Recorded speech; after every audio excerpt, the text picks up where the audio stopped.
Em dezembro de 2023 foi aprovado o primeiro medicamento nos Estados Unidos pela FDA, baseado em edição genética. Cara, mas então vai existir algum momento em que eu vou poder tomar um remédio e ficar com o olho azul? Pois então, pode ser que sim. E talvez antes do que a gente imagine. Jason Isidio, biólogo, doutor em farmacologia do Sistema Nervoso Central, especialista em genética neurocomportamental, farmacogenética e neuropsicofarmacologia. O DNA seria basicamente aquela molécula que nós temos dentro das nossas células, presente em qualquer organismo vivo, que compõe o manualzinho básico da vida. Quando que se descobriu o DNA? Então a gente pula para 1953, onde aí a Rosalind Franklin fazia experimentos com difração de raio-x. A gente jogar no Google, digitar DNA, vai aparecer, todo mundo vai ver aquela dupla hélice. Porém, já chama atenção aqui, dentro daquele jeito seria impossível. Quanto de informação tem no DNA? 3 bilhões de nucleotídeos. Esse é o tamanho do nosso genoma. Quando acontece um câncer, tem a ver com essa divisão celular e tal, né? O câncer é uma multiplicação celular exagerada, que a gente chama de tumor.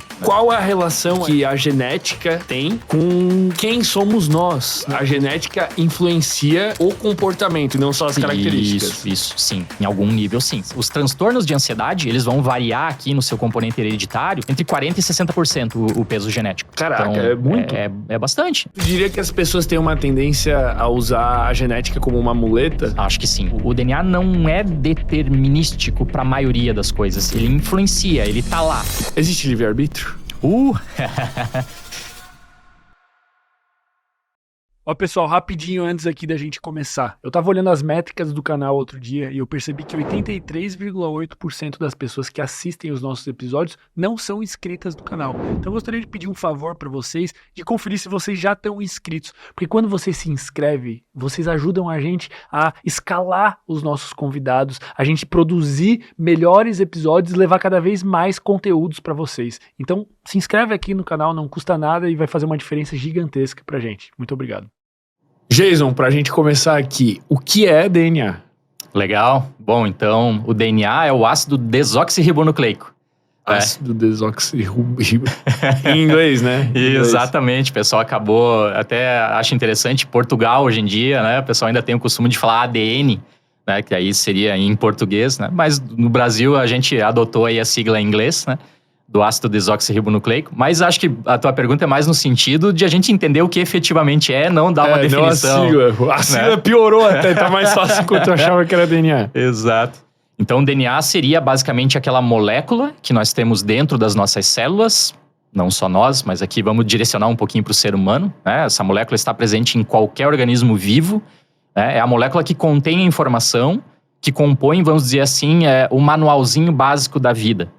Então, quem me conhece, gosta, né, de me acompanhar aí nas redes sociais, ou enfim, já teve aula comigo, eu sempre falo pro pessoal que eu costumo ver uma célula, a unidade mínima, básica da vida, uma célula como um sistema altamente complexo, uma cidade, né? Então, as nossas células, por exemplo, como nós somos seres eucariotos, elas têm um núcleo, elas têm um compartimento dentro da célula. Esse núcleo eu chamo como se fosse a biblioteca da cidade.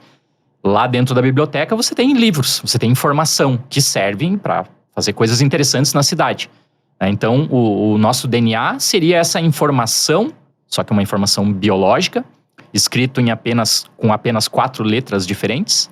Então, se a gente pegar assim, a molécula de DNA, eu posso subdividir essa molécula de DNA em pedaços menores, que o termo técnico, o nome correto aqui seria nucleotídeo. Eu tenho 4 nucleotídeos diferentes. Quem gosta um pouquinho de genética já deve ter ouvido falar neles. Adenina, guanina, citosina e timina. Essas 4 letrinhas diferentes são a linguagem básica da vida. Então, é como se fosse os zeros e os uns da computação, né? Ótima comparação, né? Então, toda a linguagem da computação ela é binária, ela é baseada em um 0 e no 1, né? Aqui a gente tem toda a linguagem da vida biológica baseada em 4 bases. Adenina, guanina, citosina e timina. Tudo o que tem no meu corpo, de todas as células de funcionamento, essas informações têm contidas em cada célula, de certa forma. Então vamos lá. O teu corpo, meu, né, de qualquer pessoa que esteja, de repente, assistindo aqui a gente, ele é extremamente complexo. Ele vai ter aqui trilhões de células diferentes e, obviamente, acho que todo mundo concorda que cada uma das células que compõem a gente, dependendo onde ela estiver, ela é um pouquinho diferente. Né? Então, a célula da minha pele aqui, uma célula epitelial, ela tem aqui o objetivo de me defender, né? De fazer o que é o limite do meu organismo. Célula do sistema visual tem o objetivo aqui de captar fótons de luz para que eu possa enxergar. Do cérebro, né? Coordenar os meus pensamentos. A muscular para eu me mexer aqui, enfim. Né? Por aí vai, pulmão, coração. Então, todos os nossos órgãos são compostos por células. Só que elas são levemente diferentes. Mas todas elas, cada célulazinha, cada cidade vai ter necessariamente um núcleo. Vai ter uma biblioteca. E o DNAzinho lá dentro. Então, todas as tuas células, apesar de serem muito diferentes, elas têm a tendência a ter exatamente a mesma informação guardada. Por quê? Porque um dia, você, eu, qualquer pessoa, foi uma única célula-ovo. Né? Nós fomos aqui a união de um espermatozoide de um ócito, espermatozoide do nosso pai, o ócito da nossa mãe. Ali dentro tinha uma informação genética, né, no espermatozoide, no ócito tinha também.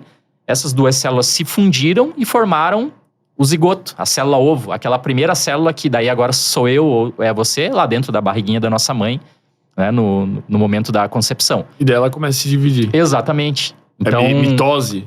Isso, exatamente. A divisão celular, a mitose. Então, aquela célula original, ela vai se dividir em 2, em 4, em 8, em 16, 32, 64. Até chegar nos trilhões. Até, né, a gente continua crescendo aí até uns 20 e poucos anos de idade. E como que, assim, uma célula sabe a função dela, né? Porque se tu pegar uma célula daqui e tu jogar em outro lugar, ela vai adaptar a função, ou... Então, isso é muito legal. Essa regulação gênica, né, é totalmente lógico pensar assim, bom, se um dia era uma única célula, como é que um neurônio chegou a ser neurônio? Né? Como é que uma célula muscular chegou a ser célula muscular? Então, aqui a gente teria que voltar numa ciência fantástica, que eu não domino tanto assim, mas eu adoro, a embriologia. Né? Lá no desenvolvimento nosso, quando a gente está sendo formado, lá na barriguinha da nossa mãe, a gente está crescendo ali 1 semana, 2 semanas, né? Vai aparecendo aquele aspecto de feto, vai crescendo o crânio. As células vão assumindo destinos diferentes, vias diferentes. Elas vão recebendo sinalização das companheiras delas, das células do lado. Nós estamos migrando aqui, nós estamos indo para lá, né? Porque nós vamos formar a epiderme. Nós estamos indo para lá porque nós vamos formar o coração. Então elas têm essa comunicação celular entre elas. Né, velho? O problema é que a gente, assim, como é que eu vou estudar isso em seres humanos, né?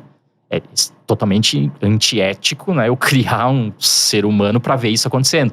Então muito do que a gente sabe vem de animais, né? De laboratório, vem de estudos in vitro, coisa assim. E aí a gente vai entendendo, então, pouca coisa. Assim, vai entendendo muita coisa, mas é pouco perto do tudo que precisa para entender. É infinito. Porque, assim, a informação é a mesma de todas, mas cada uma delas vai usar parte diferente da informação. É como, assim, dentro da biblioteca tem as enciclopédias todas, que tem toda a informação, só que cada célula, dependendo do destino, dependendo do que ela vai formar, dependendo do que ela vai ser no futuro organismo, ela vai usar capítulos diferentes, ela vai usar informações diferentes daquele mesmo livro que está contido em todas. E de alguma maneira ela sabe o que ela tem que fazer. Talvez esse saber o que tem que fazer é uma grande dúvida. Isso. Tipo, como ela sabe o que tem que fazer? A gente conhece já algumas proteínas que regulam, né? Que dizem assim, olha... Tem uma delas que é muito famosa, o pessoal adora, que é a Sonic, né? Em homenagem ao Sonic da SEGA. Sério? Por quê? Aparentemente o pessoal gostava bastante de videogame, o Sonic tava em alta, né? Aí tem lá a Sonic Hedgehog, né? Que é uma desses fatores de transcrição que é muito utilizado no nosso desenvolvimento lá embrionário e que dita alguns caminhos assim para a formação de órgãos diferenciais. Tem várias outras. Que doideira. E certamente conforme a gente for avançando, e agora o pessoal introduzindo de repente IAs nessa parte toda, a gente vai descobrir muito mais coisas interessantes. Falta ainda muita informação. Quem que começou com o estudo de genética? Assim, quando que se descobriu o DNA, vamos dizer assim?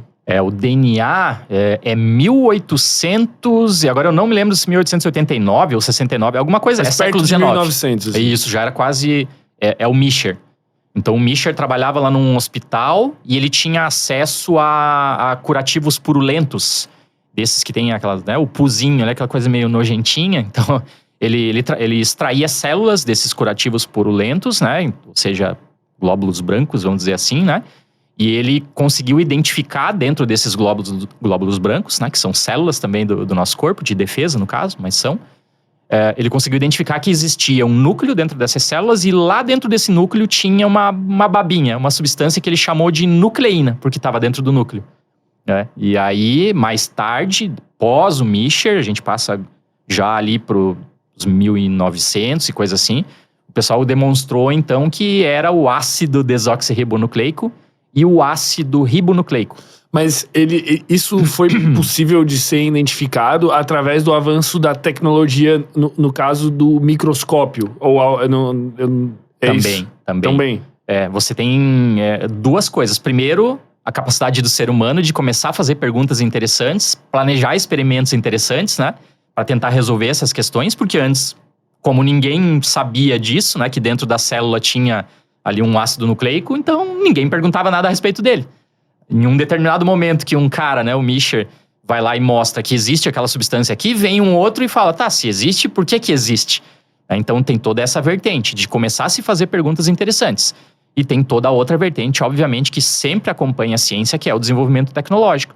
Então você começa a melhorar lentes de microscópios, né? Você começa a ter a química que você gosta, né? Começa a avançar em alguns pontos, você começa a conseguir definir aquela molécula. Opa! Essa molécula nucleína, que agora estamos chamando de ácido desoxirribonucleico, ela é constituída de carbono, hidrogênio, oxigênio, fósforo. Então a coisa vai por tijolinhos, assim, é muito comum. Mas na e daí, ciência. nesse momento, ele descobriu essa babinha, depois eles foram descobrindo, é o DNA e tal. Eles já conseguiam ter a visão ali daquela famosa hélice e tal? Não. Não. Essa, aí a gente tem que pular para 1953. Nossa, é muito depois. É muito depois. É que também daí a gente tem ali o período da Segunda Guerra Mundial, né? Que atrapalhou bastante, assim. Então, tem cientista que teve laboratório bombardeado, uns tiveram que lutar na Segunda Guerra, aquela coisa toda ali do século passado, né? Que infelizmente aconteceu. Então, a gente tem uma pisada no freio bastante grande em algumas áreas. O mundo parou para fazer guerra, vamos dizer assim. Vamos dizer assim. Então, você tem um avanço. Mas aí se desenvolve... Tem avanço em outras áreas, Exato. né? Você tem avanço forte na química, na física, que era muito interesse. Todo mundo acho que veio já, né? Os Oppenheimer, essa coisa toda, né? Histórias fantásticas, obviamente, com às vezes motivos não tão nobres. E assim, a parte, talvez, do DNA, ela fica um pouco escanteada. Ela tem um prejuízo. Então, a gente pula para 1953, onde aí a Rosalind Franklin, né? Fazia experimentos com difração de raio-x, que é basicamente assim, você tentar bombardear as moléculas de DNA e expor isso num filme pra ver, entre aspas, a sombra do DNA. Pra tentar ver qual é o formato dele. Caraca! Coisa extremamente fantástica.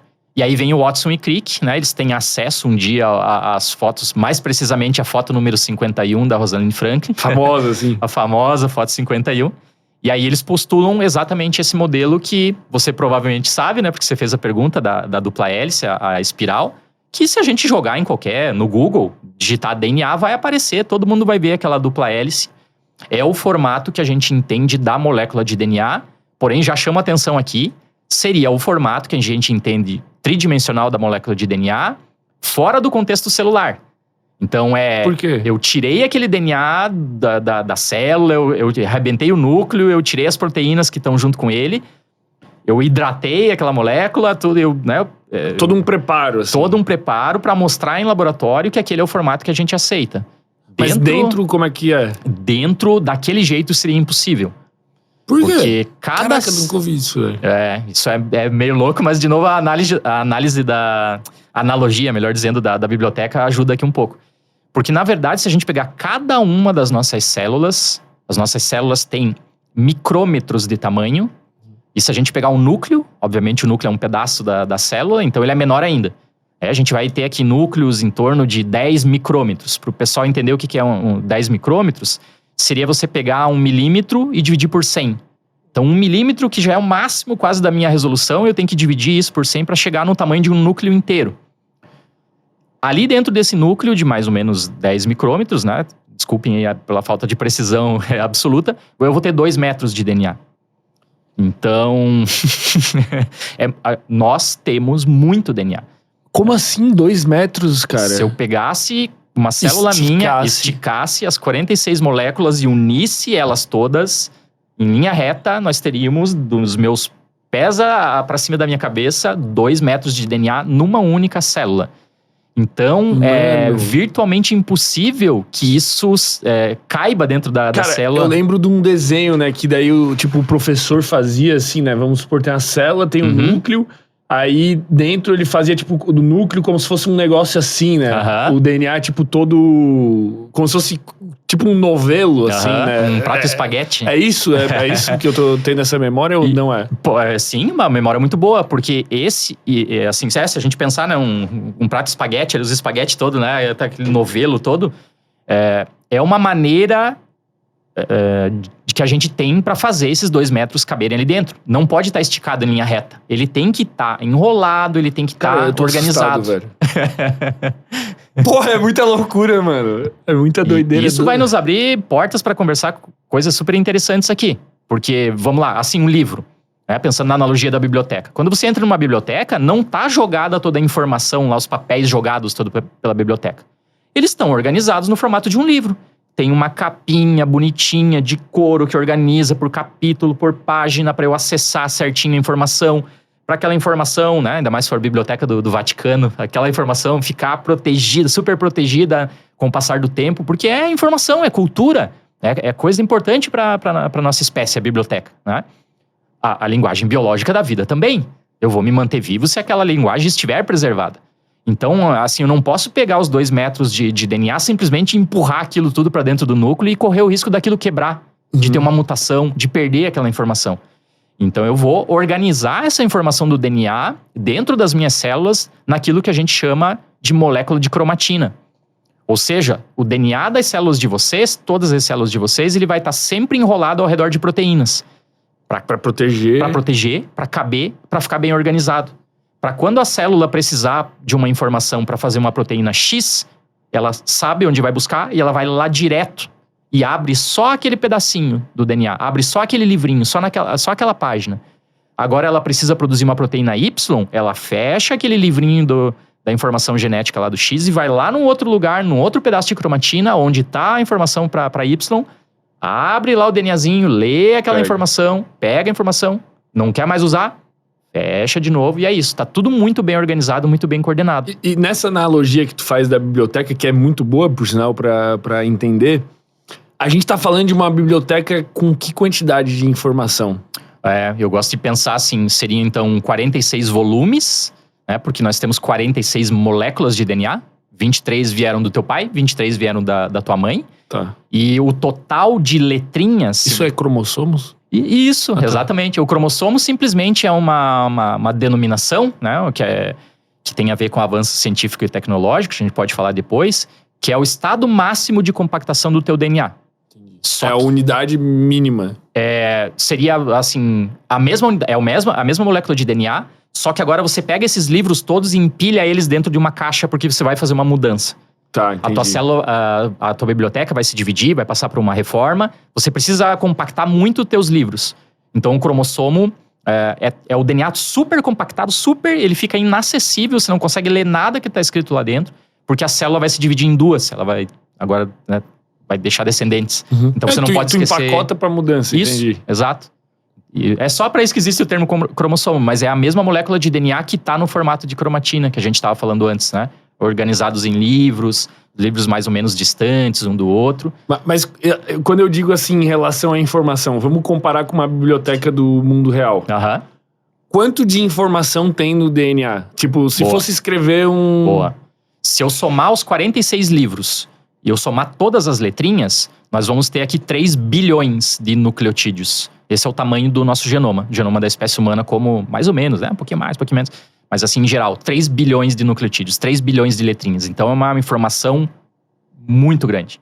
É um monte de ACTG lá guardado dentro do nosso núcleo celular, né? Que cada partezinha dele corresponde a uma proteína virtualmente diferente, que faz alguma coisa diferente. Né? E vai definir também as ligações entre elas, vão formar coisas ainda diferentes. Aí tem outra ciência, aí entra pelo lado da bioquímica, né? Das interações de proteína, farmacologia, biologia celular, são ciências absolutamente fantásticas.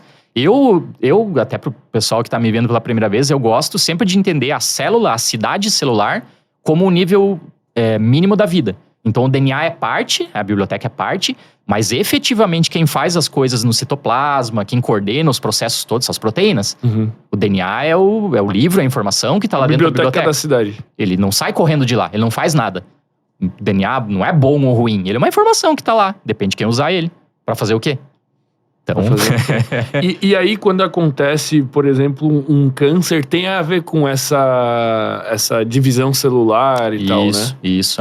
O câncer é uma multiplicação celular exagerada, que a gente chama de tumor, né? Assim, na linguagem popular. Então, é uma célula que em algum determinado momento, ela se dividiu em 2, em 4, 8, 16, e ela começa a se dividir e não deveria estar se dividindo, né? Ela está tomando conta daquele órgão ali, onde ela participa, e ela deveria respeitar o ritmo de todo mundo. Ela não deveria se superacelerar. Tem um erro em algum lugar causado por algum motivo. Exatamente. Que hoje a gente tá quase que entendendo algumas coisas. Câncer é uma palavra grande para várias doenças diferentes. Alguns tipos específicos de câncer têm um conhecimento já bastante avançado. No geral, falando assim de linhas bem gerais, o componente genético do câncer, a gente já... Com 3 bilhões de caracteres, seria possível escrever entre 6.250 e 12 mil livros de 200 páginas. Olha só. Caraca, velho. Que doideira. Então, assim, por que desregulou? Por que aquela célula começou a se dividir? Porque existem proteínas que regulam o ciclo celular. Proteínas que dão, vamos dizer assim, o aval para dizer, célula, você pode agora, nesse momento, se dividir em duas. O DNA já está compactado, ele está duplicado, já existe organela celular. É o teu momento de brilhar agora, né? É o teu momento de crescer, de dividir em duas, de repor um tecido, de recuperar um machucado, alguma coisa assim. Só que se eu tenho problema nessas proteínas que regulam o ciclo celular, a célula pode entrar em divisão simplesmente sozinha. E por que essas proteínas que regulam o ciclo celular estão erradas? Porque às vezes a informação para produzir elas está deficiente. Lá no livrinho, lá dentro da biblioteca, lá no DNA... Tem um micro-erro. Tem um erro. Um caractere. Ou sei lá, uma página. Mutação. Né? Que daí pode ser causada, por exemplo, por sol. Raios UV, raio-x, um monte de parada que dá câncer. Sim, um monte de coisas. Infelizmente, o nosso estilo de vida hoje em dia ele é bem problemático. As radiações, sim. Né? Todo mundo já deve ter ouvido falar de Hiroshima, de Nagasaki e outros acidentes nucleares que a gente teve na Rússia. Né? A história aqui no Brasil também, com o Césio. Enfim, e claro, raio-x, ultravioleta exagerado. Né? Assim, pode causar mutação, pode causar mudança nas nossas letrinhas do DNA lá dentro do núcleo. E aí você mudou a informação, você mudou aquele código de produção das tuas proteínas. Se você levou o azar de mudar, por exemplo, as proteínas que controlam o ciclo celular, pode ser que você venha a ter um problema grave chamado câncer. Eu ouvi falar uma vez que que isso acontece de certa maneira frequentemente, só que tem algo que impede que isso aconteça. Assim. Isso, ainda mais vocês mais jovens. Mais jovem tem menos... Vocês têm proteína, quer dizer, todos nós temos, né? As proteínas de reparo de DNA. Então, você tá lá tendo algumas alteraçõezinhas nas letrinhas do DNA comumente, né? Porque, assim, respirar, você gera algumas... Respirar gera um estresse oxidativo lá dentro da célula que pode, eventualmente, causar uma mudança no teu DNA. A gente tem alguns hábitos de vida ruins, né? A gente come coisas que não deveria, exagera por aqui, Então, tá frequentemente acontecendo, sim. Mas o sistema de reparo vai dando conta. Essas proteínas que a gente brinca, é o SAMU, né? Que fica atendendo lá, percorrendo o DNA e... Opa, aqui tem uma base errada. Tira essa base errada, insere de novo a informação certa aqui, guarda o DNAzinho bonito e vamos embora. Só que chega um momento que, às vezes, a informação para produzir as nossas proteínas do reparo, ela já está prejudicada. Aí a proteína de reparo agora está prejudicada, ela já não repara mais o DNA corretamente. Aí essa célula deveria entrar num processo que a gente chama de morte celular programada, processo de apoptose. Ou seja, essa célula deveria deixar de existir. Mas se ela não deixar de existir, se ela deixar descendentes e começar a se dividir, de novo entramos na... Pô, mas em algum momento a gente vai conseguir... Tipo, a gente em algum limite a gente consegue mexer nisso, né? No editor de genomas e tal. Daqui a pouco a gente vai chegar lá. Acho que Antes eu queria entender, depois a gente chega, né, nessas edições, a gente responde essas perguntas aqui, senão a gente vai se perder no raciocínio. O que é um gene e qual a relação dele com o DNA? Assim, o que é genética? Boa, ótima. Então, assim, dessas 3 bilhões de letrinhas, esses 3 bilhões de nucleotídeos que compõem todo o nosso DNA, todas as 46 moléculas de DNA, vamos pegar aí 1/5 disso é considerado gene. Então, 20%. Tá? Então, por que tem um nome especial se continua sendo as letrinhas escritas lá no livro? Porque a partir dessas regiões que nós chamamos genes, pode sair uma informação. Essa informação pode ser copiada numa molécula que a gente chama RNA. Então, um termo técnico aqui agora, pode ocorrer um processo de transcrição. Alguém vai lá na biblioteca, olha aquela informação lá no livro original, que está lá dentro da biblioteca, e transcreve aquilo num papel. E sai com esse papelzinho da biblioteca, por exemplo. Alguns papéis trabalham dentro da biblioteca também, né? Mas alguns têm que sair para fazer outras coisas em outro lugar.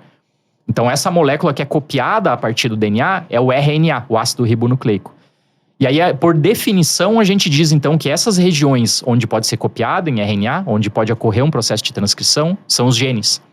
E aí a genética estuda isso. E aí a genética vem justamente, então, para estudar a influência desse material genético, dos genes, por exemplo, em características comportamentais, em características fisiológicas, ou na hereditariedade. Como é que isso passa de mim para, se eu tiver filhos, por exemplo, para outra geração, né? Como é que essa linguagem da vida... O que importa para passar é esses 20%. Aí é que tá. Essa é uma, vamos dizer assim, uma armadilha que a gente pode cair. Tá, tudo bem. Então, se só 20% são genes, os outros 80% não servem para nada, que é costumeiramente isso falado por aí, né? A nível reprodutivo, né?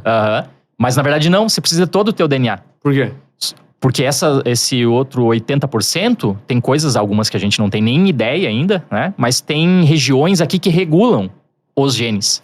Entendi. Então, tipo, elas não se multiplicam, mas elas comandam o que está acontecendo. Isso.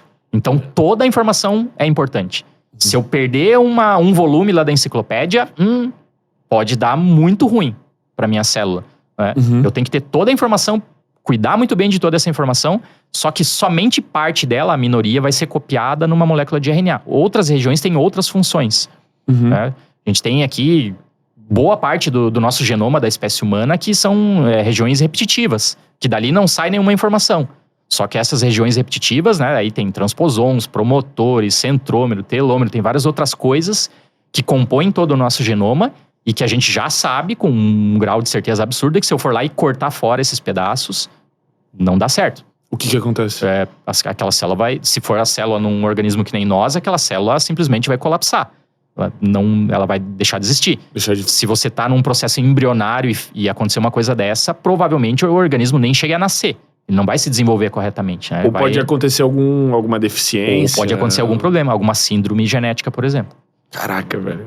Então, complexo. Cuidemos muito bem de todo o nosso DNA. Mas, claro, obviamente, pro interesse da genética, né, acabou enviesadamente, assim, ao longo do tempo, o interesse acabou sendo muito mais por essas partes que seriam os genes. Né? E o pessoal que, avançadinho aí, que tá nos vendo, tem bastante discussão hoje em dia do que realmente é um gene. Né? Então, tem a galera tentando trabalhar, por exemplo, com IAs para ver padrões de como eu posso definir mesmo um gene sem ver ele atuando. Né? Baseado em informática, um padrão, alguma coisa nesse sentido. Então, a questão de definir gene mesmo está não é em revolução. Assim, tá em revolução. Não, a IA vai revolucionar muita coisa, muita né? coisa. Vai. Principalmente dentro dessas áreas. Se você pudesse perguntar qualquer coisa, a qualquer hora, para todos os convidados que já passaram aqui pelo Sem Groselha, você já imaginou o poder disso? O nível de conhecimento de vários neurocientistas, nutricionistas, filósofos e pessoas de todas as áreas do conhecimento, os gênios que passaram por aqui. E se eu te dissesse que você pode fazer isso? A gente criou o Fermento IA, uma IA que absorveu o conhecimento de todos os episódios Sem Groselha e tem o objetivo de, literalmente, poder disponibilizar qualquer resposta que você precise a qualquer momento na palma da sua mão. E a gente decidiu disponibilizar esse fermento IA a preço de custo. Então é um preço extremamente acessível. A gente literalmente não tá tendo lucro nenhum com isso, porque a gente quer verdadeiramente transformar a sua vida. Só clicar aqui embaixo no primeiro link da descrição e ter acesso a todo o conhecimento de todo mundo que já assinou esse amigão aqui 24 horas por dia na palma da sua mão. Qual é a relação aí que a genética tem com quem somos nós, né? E com o nosso comportamento e com as nossas características? Ah, legal. É assim, também de novo é um pouco enviesado a ciência, porque o peso que foi dado para a informação genética, ele é às vezes muito maior do que merece ser. Mas primeiro vamos começar com a parte mais básica. Mas a que nível? A nível comportamental ou a nível fisiológico? Nível comportamental, principalmente. Assim, fisiológico também, às vezes em alguns casos. Mas o pessoal dá muito peso para a parte genética, como se existisse um DNA causador totalmente de um comportamento.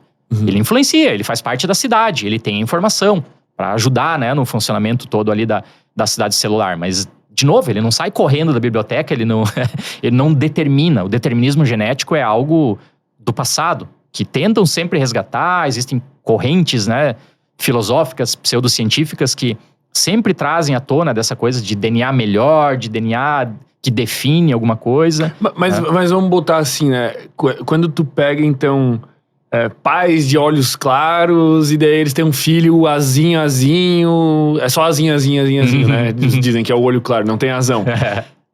É isso que tu tá falando? Essa correlação entre... O que é esse azinho também? Eu nem sei. Ah, sim. Tá, podemos voltar no azão-azinho. Então, azão-azinho são uma maneira que a gente achou, né? Isso tem a ver com a relação do início da genética. A maneira que a gente usou para representar duas formas variantes do mesmo gene. Sendo que a letra maiúscula, dominaria a letra minúscula. Então, por exemplo, o clássico que a galera estuda no ensino médio seriam dois pais de olhos castanhos tendo a probabilidade de 25% de ter um filho de olho claro.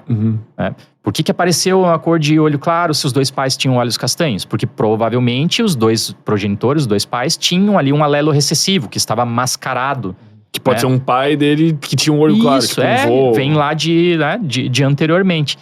Então, essa é uma parte da genética que eu adoro, que você começa a tentar se preocupar com o futuro. Hoje, tudo bem, temos a IA, mas não tínhamos até pouco tempo atrás. Então, a genética possibilitava você a fazer esse tipo de cálculo e tentar antever coisas. Ser quase como um oráculo, baseado em ciência, obviamente, né? Mas isso não é o determinismo genético que tu falou? Então, é que nesse caso, vamos dizer assim, vamos lá, sistema sanguíneo humano, cor de olhos, funciona razoavelmente bem. Você consegue ter um bom grau ali de evidência, de certeza quase assim para prever essas coisas. Agora, e assim também é com algumas doenças genéticas de cunho muito grave. Essas doenças genéticas raras que acometem poucas pessoas, que são gravíssimas, elas têm também assim um componente genético muito forte. Uma certa previsibilidade. Exato. Tá. A gente pode discutir alguns casos depois. Mas, quando eu vou pensar em comportamentos, em doenças multifatoriais, a maioria das coisas, elas sim têm alguma participação do DNAzinho de vocês, porém o ambiente ele é extremamente importante. Às vezes é mais importante do que propriamente a genética. Quantos por cento para cada? Varia muito. Coisas que não dependem... que dependem pouquíssimo da parte genética. Vamos pensar que um comportamento associado a uma posição política que você tem. Isso, a galera demonstra que é muito ambiental. Depende das pessoas com que você cresce, com quem você convive, o que você estuda, a realidade, blá, blá, blá. Né? Agora, se eu vou pensar alguns tipos específicos aqui de transtornos depressivos, eles vão ter um componente genético de mais de 50%. Então, se você tem já lá na família determinadas variantes genéticas... independentemente se você conviva com aquela família ali, muito provavelmente você está suscetível a desenvolver também um transtorno. Então, tudo varia. Mas em algum nível, a genética influencia o comportamento e não só as características. Isso, sim. Em algum nível, sim. Como eu gosto de falar sempre para os meus estudantes. O comportamento ele é um produto desse ser biológico social aqui, né, que vocês estão assistindo, desses seres aqui. Então, o próprio fato de eu mexer a mão desse jeito, né, tem um monte de coisa por trás. Obviamente, tem a ver com células, tem a ver com as minhas células musculares, tem a ver com as minhas células neuronais. Essas células, elas funcionam baseado na regrinha lá do DNA, na informação que está dentro delas. Então, em algum nível, tudo vai acabar sendo dependente das células, da parte biológica, do DNA. Mas aí vai variar muito o que a gente está conversando, né? O pessoal gosta muito, porque eu vou chegar lá na genética perfeita para ser campeão mundial de natação. Cara, vai conversar com uma pessoa que... um César Cielo aí, né? um Gustavo Borges, o quanto esses caras treinaram a vida inteira. Então, é algo aprendido durante a vida, alimentação, sono regrado, aquela coisa toda, e mais treinamento, e vai. A gente talvez nunca chegue a um determinado gene lá que esteja escrito ali que o cara vai ser campeão mundial de natação, até porque não depende só dele. Ele tem competição com outros seres humanos. Sim, depende da motivação dele, da quantidade de horas de treino, infinitos da fatores. Nutrição, é muita coisa. Mas uma coisa é quase certa, né? Um jogador de basquete baixinho não vai funcionar. A não ser que daí, sei lá, você adapte as regras do esporte, né? Assim, já se fala... No basquete não tem tanto conhecimento, mas no vôlei já se fala, né? De fazer categorias por altura e coisa assim. Já se tentou a posição do líbero, né, que usualmente são pessoas mais ágeis na defesa, mais baixas, porque daí consegue, né? Tá mais perto do chão, ali faz umas defesas, né? Absurdas, escadinha aí, famoso no Brasil, né? E o grandão, claro, ele é muito bom lá pra cortar a bola pro bloco, mas pra chegar lá embaixo ele demora mais tempo pra ir mais lá pra baixo, né? Então são adaptações que você faz que aí o esporte acaba ficando mais inclusivo.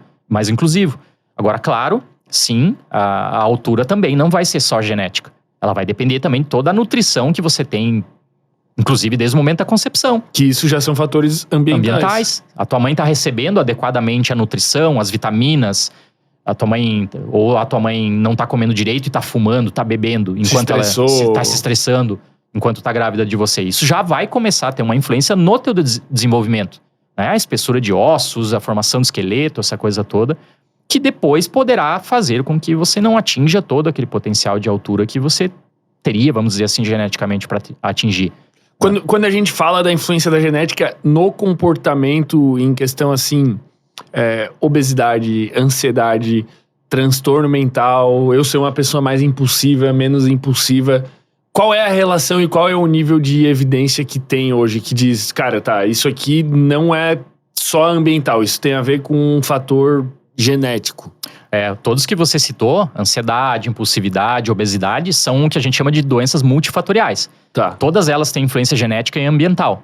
A ansiedade, posso estar desatualizado aqui na literatura, mas os transtornos de ansiedade, eles vão variar aqui no seu componente hereditário, se a gente pensar na parte genética, entre 40% e 60% o peso genético. Caraca, então, é muito? É bastante. Mas assim, ok. Teria pessoas talvez escutando esse episódio que pensaria que é completamente genético. Não é. Então, mesmo que eu chegue aos 60%, eu tenho ali um 40% do ambiente, que aí o ambiente, de novo, é como você bem colocou, são infinitas variáveis. Depende da pressão social que eu estou recebendo, depende se eu estou alimentado corretamente, se eu estou dormindo corretamente, enfim, um monte de coisa, com quem eu convivo, né? Enfim, vai afetar eu ser mais ou menos ansioso, né? E tem uma coisa que eu acho que as pessoas talvez não se liguem, eu lembrei disso agora, é que não necessariamente porque tu tem a genética para um comportamento ou para desenvolver alguma coisa, tu desenvolva. Porque o ambiente pode não desbloquear aquela genética, né? Vamos supor, eu sou bipolar. Eu tenho, é uma doença, um transtorno que tem uma forte carga hereditária, né? Tu tem uma mãe bipolar, é muito difícil tu ter a genética pra ser. Só que em algum momento da minha vida aconteceu algum evento que desencadeou esse transtorno. Poderia não ter acontecido e eu poderia, sei lá, desencadear com 40 anos ou nunca desencadear. Perfeito. É por aí. Totalmente, perfeito. É isso. Então, vamos pegar um exemplo, vamos pensar aqui no alcoolismo. Você tem hoje vários estudos realizados em animais experimentais ou em seres humanos que dizem algumas variações de alguns genes que são importantes para o desenvolvimento do alcoolismo. Sei que o alcoolismo também é extremamente complexo, que tem várias partes aqui no meio, mas enfim, assim, em linhas gerais para o pessoal entender. Aí vamos dizer que você tem essa variante genética e Não sei porquê, teu pai foi fazer um pós-doutorado lá no Irã, por exemplo, e é um país que o consumo não é que nem no Brasil que você acessa um mercado Com 14 anos tá e ali, sai né? com... Sai com uma cerveja na mão, algo assim, né? Totalmente controlado. Não vai se beber por questões religiosas, culturais, enfim, lá do país deles. Qual é a diferença de você ter esse alelo ou não ter? Né? Qual é a diferença de você ter essa informação genética que é considerada ruim? O gene do alcoolismo. Mas você mora lá e não vai ter acesso ao álcool. Não vai ter problema algum. Exatamente isso. Então, a gente chama de interação gene-ambiente. A nossa capacidade genética, o nosso genoma, ele tem que ser encarado muito mais como um oásis de probabilidade. Agora, como você vai usar isso ao longo... Claro que tem limites. Eu sempre brinco com meus estudantes. Não vai nascer umas asas aqui na minha... eu quero voar, eu vou ficar treinando voar e vai surgir uma asa em mim aqui, eu vou sair voando. Não, é um limite da nossa espécie. Não tem essa informação, construção de asas para ser, né, costumeiramente produzida na nossa espécie. Então, agora, dentro dos limites da espécie humana, a gente tem aqui, eu posso ir para vários lados. E esse posso ir para vários lados é uma decisão individual da sociedade, minha, né, que vai moldando se eu moro num país que dá acesso ao álcool ou não. Só que quando eu entro, por exemplo, num comportamento que necessariamente a pessoa vai executar ao longo da vida. Então, sempre o fator ambiental vai despertar aquele gene. Como, por exemplo, a genética ligada à obesidade. Todas as pessoas comem, todas as pessoas vão comer algo mais doce, no mundo moderno, né? E essa pessoa vai ter uma tendência diferente nesse caso. A genética dela já desbloqueou, o ambiente já desbloqueou a genética dela para a obesidade. É bem complexo também a obesidade, mas sim, tem, até onde eu acompanho, assim, tem estudos mostrando regiões de genes específicos que estão ligados com a maior probabilidade de você ter obesidade. Aí, se você cair, vamos dizer assim, na corrente comum, que é a alimentação hoje que a gente tem com muito ultraprocessado, com muito açúcar, você nessa corrente comum, só que você era um cara pela sorte, né? Teu perfil genético não é adequado para suportar, vamos dizer assim, esse mundo moderno cheio de açúcar, cheio de ultraprocessado. Então você terá necessariamente problemas. Agora em determinado momento você decide mudar completamente o teu estilo de vida. Vai continuar tendo exatamente a mesma informação genética, você trouxe isso do teu pai e da tua mãe, tá contigo desde que você nasceu, só que agora não tem mais problema algum, porque você de repente, sei lá, virou, não sei, vegetariano ou cortou completamente o açúcar da tua vida, então, tranquilo. Tu diria que as pessoas têm uma tendência a usar a genética como uma muleta, algumas vezes? Acho que sim. Eu acho que sim. Por causa, talvez, do determinismo genético. Entendi. Então, essa nossa raiz, se a gente voltar ali... O Mendel faz experimentos super interessantes lá no final do século XIX com as ervilhas. Todo mundo já ouviu falar das ervilhas de Mendel. Então, ele cruza lá a ervilha verde com a amarela. E ele vê que nascem lá todas amarelas. Aí ele pega essas amarelas, cruza de novo. Ele vê que reaparece as ervilhas verdes. Mas veja, o Mendel estava trabalhando ali apenas com duas qualidades de cores. E ele não estava medindo os pixels amarelinho da ervilha, os pixels verdinho da ervilha. Então ele pegou duas, né, qualidades, verde ou amarelo, e teve um grau de certeza bem interessante. Se eu cruzar essa com essa, vai acontecer isso. E acontecia mesmo, ele demonstrava isso. E não só para a cor da ervilha, ele fez isso para outras características. Então isso, naquele momento, ele acaba falecendo, né? O pessoal redescobre os trabalhos dele, botânicos, independentemente no mundo, redescobrem os trabalhos do Mendel, e funda-se, então, o que a gente chama de ciência genética. E aí, nossa, que maravilhoso, fantástico. Dá pra saber tudo. Dá pra saber tudo, pra todos os organismos, e a galera começa a mostrar pra outros vegetais e pra mamífero e não sei o que, caraca.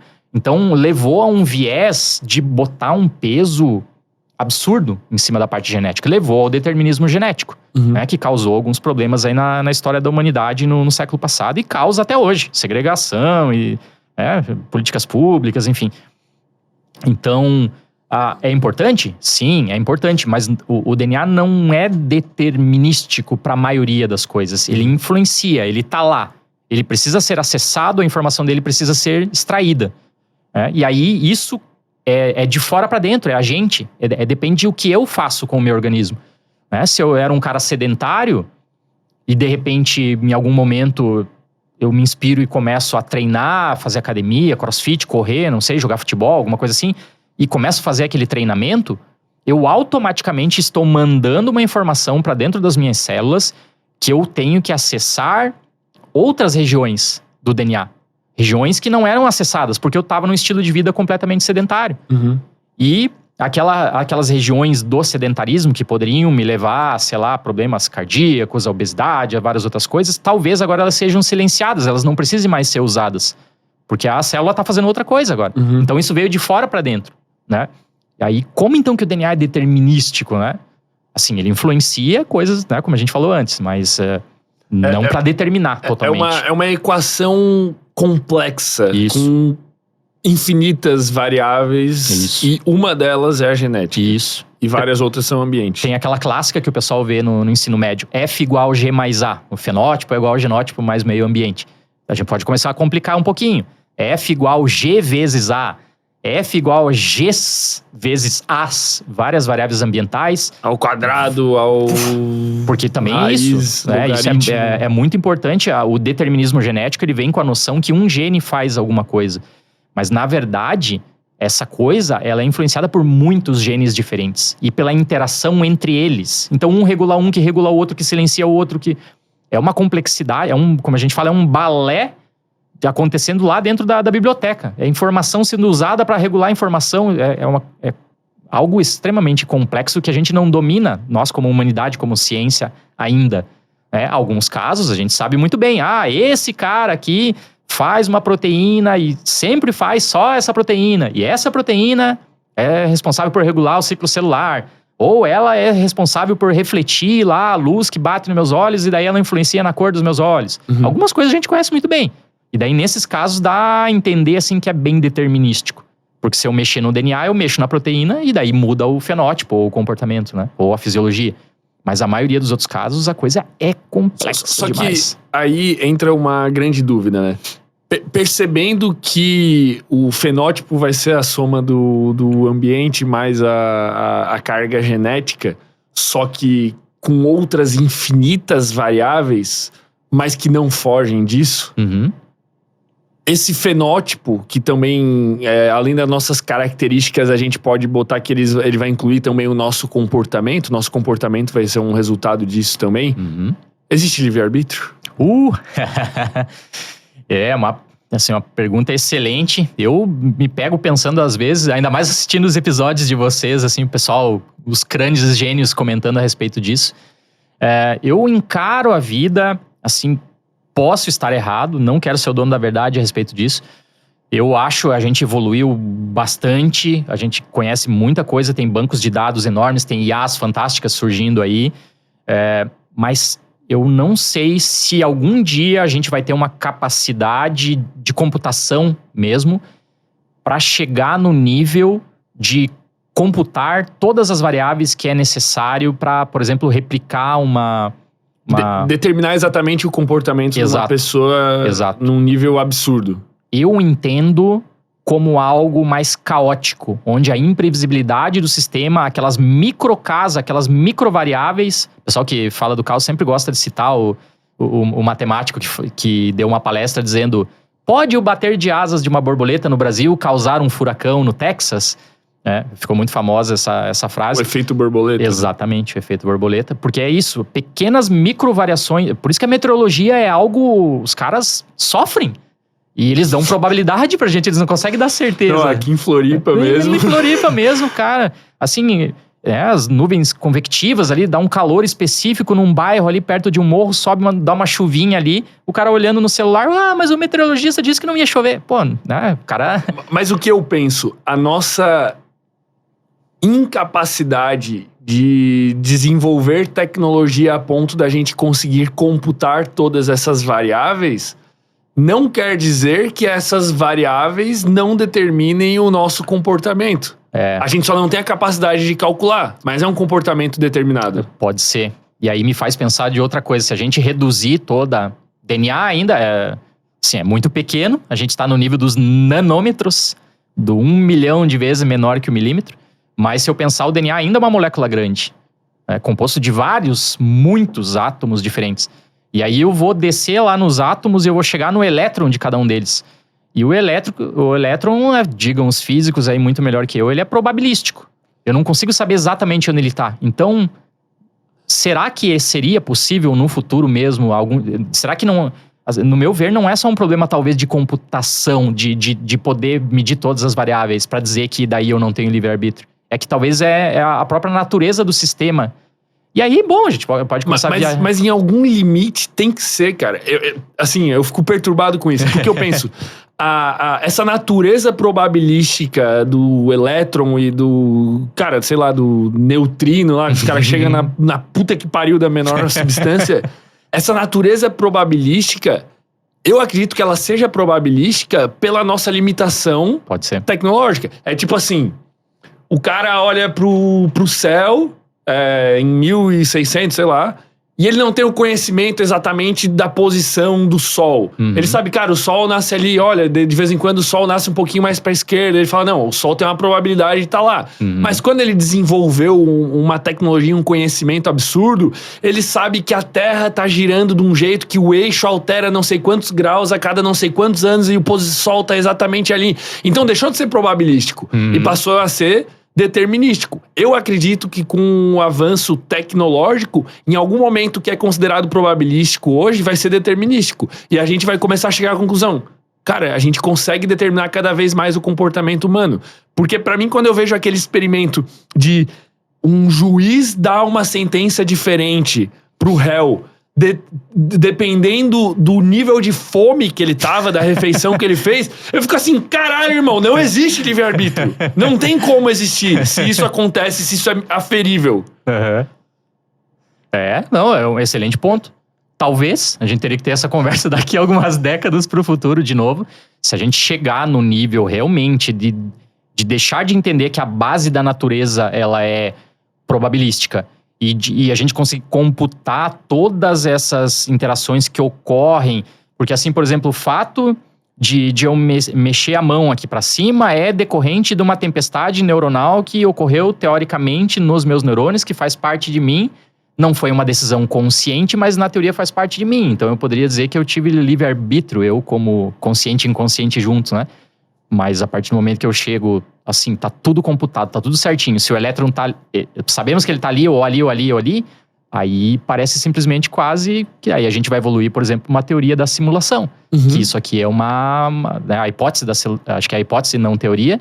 Que isso aqui é nós estamos simplesmente sendo aqui uma cobaia de de algo maior, de uma civilização faz avançada. Um sentido, quando tu lê isso, tu fica, né, transtornado, assim. Sim, sei lá, nós somos um cérebro cultivado num laboratório que está emulando tudo isso aqui pra gente se perguntar essas coisas, e os caras estão lá anotando agora, né?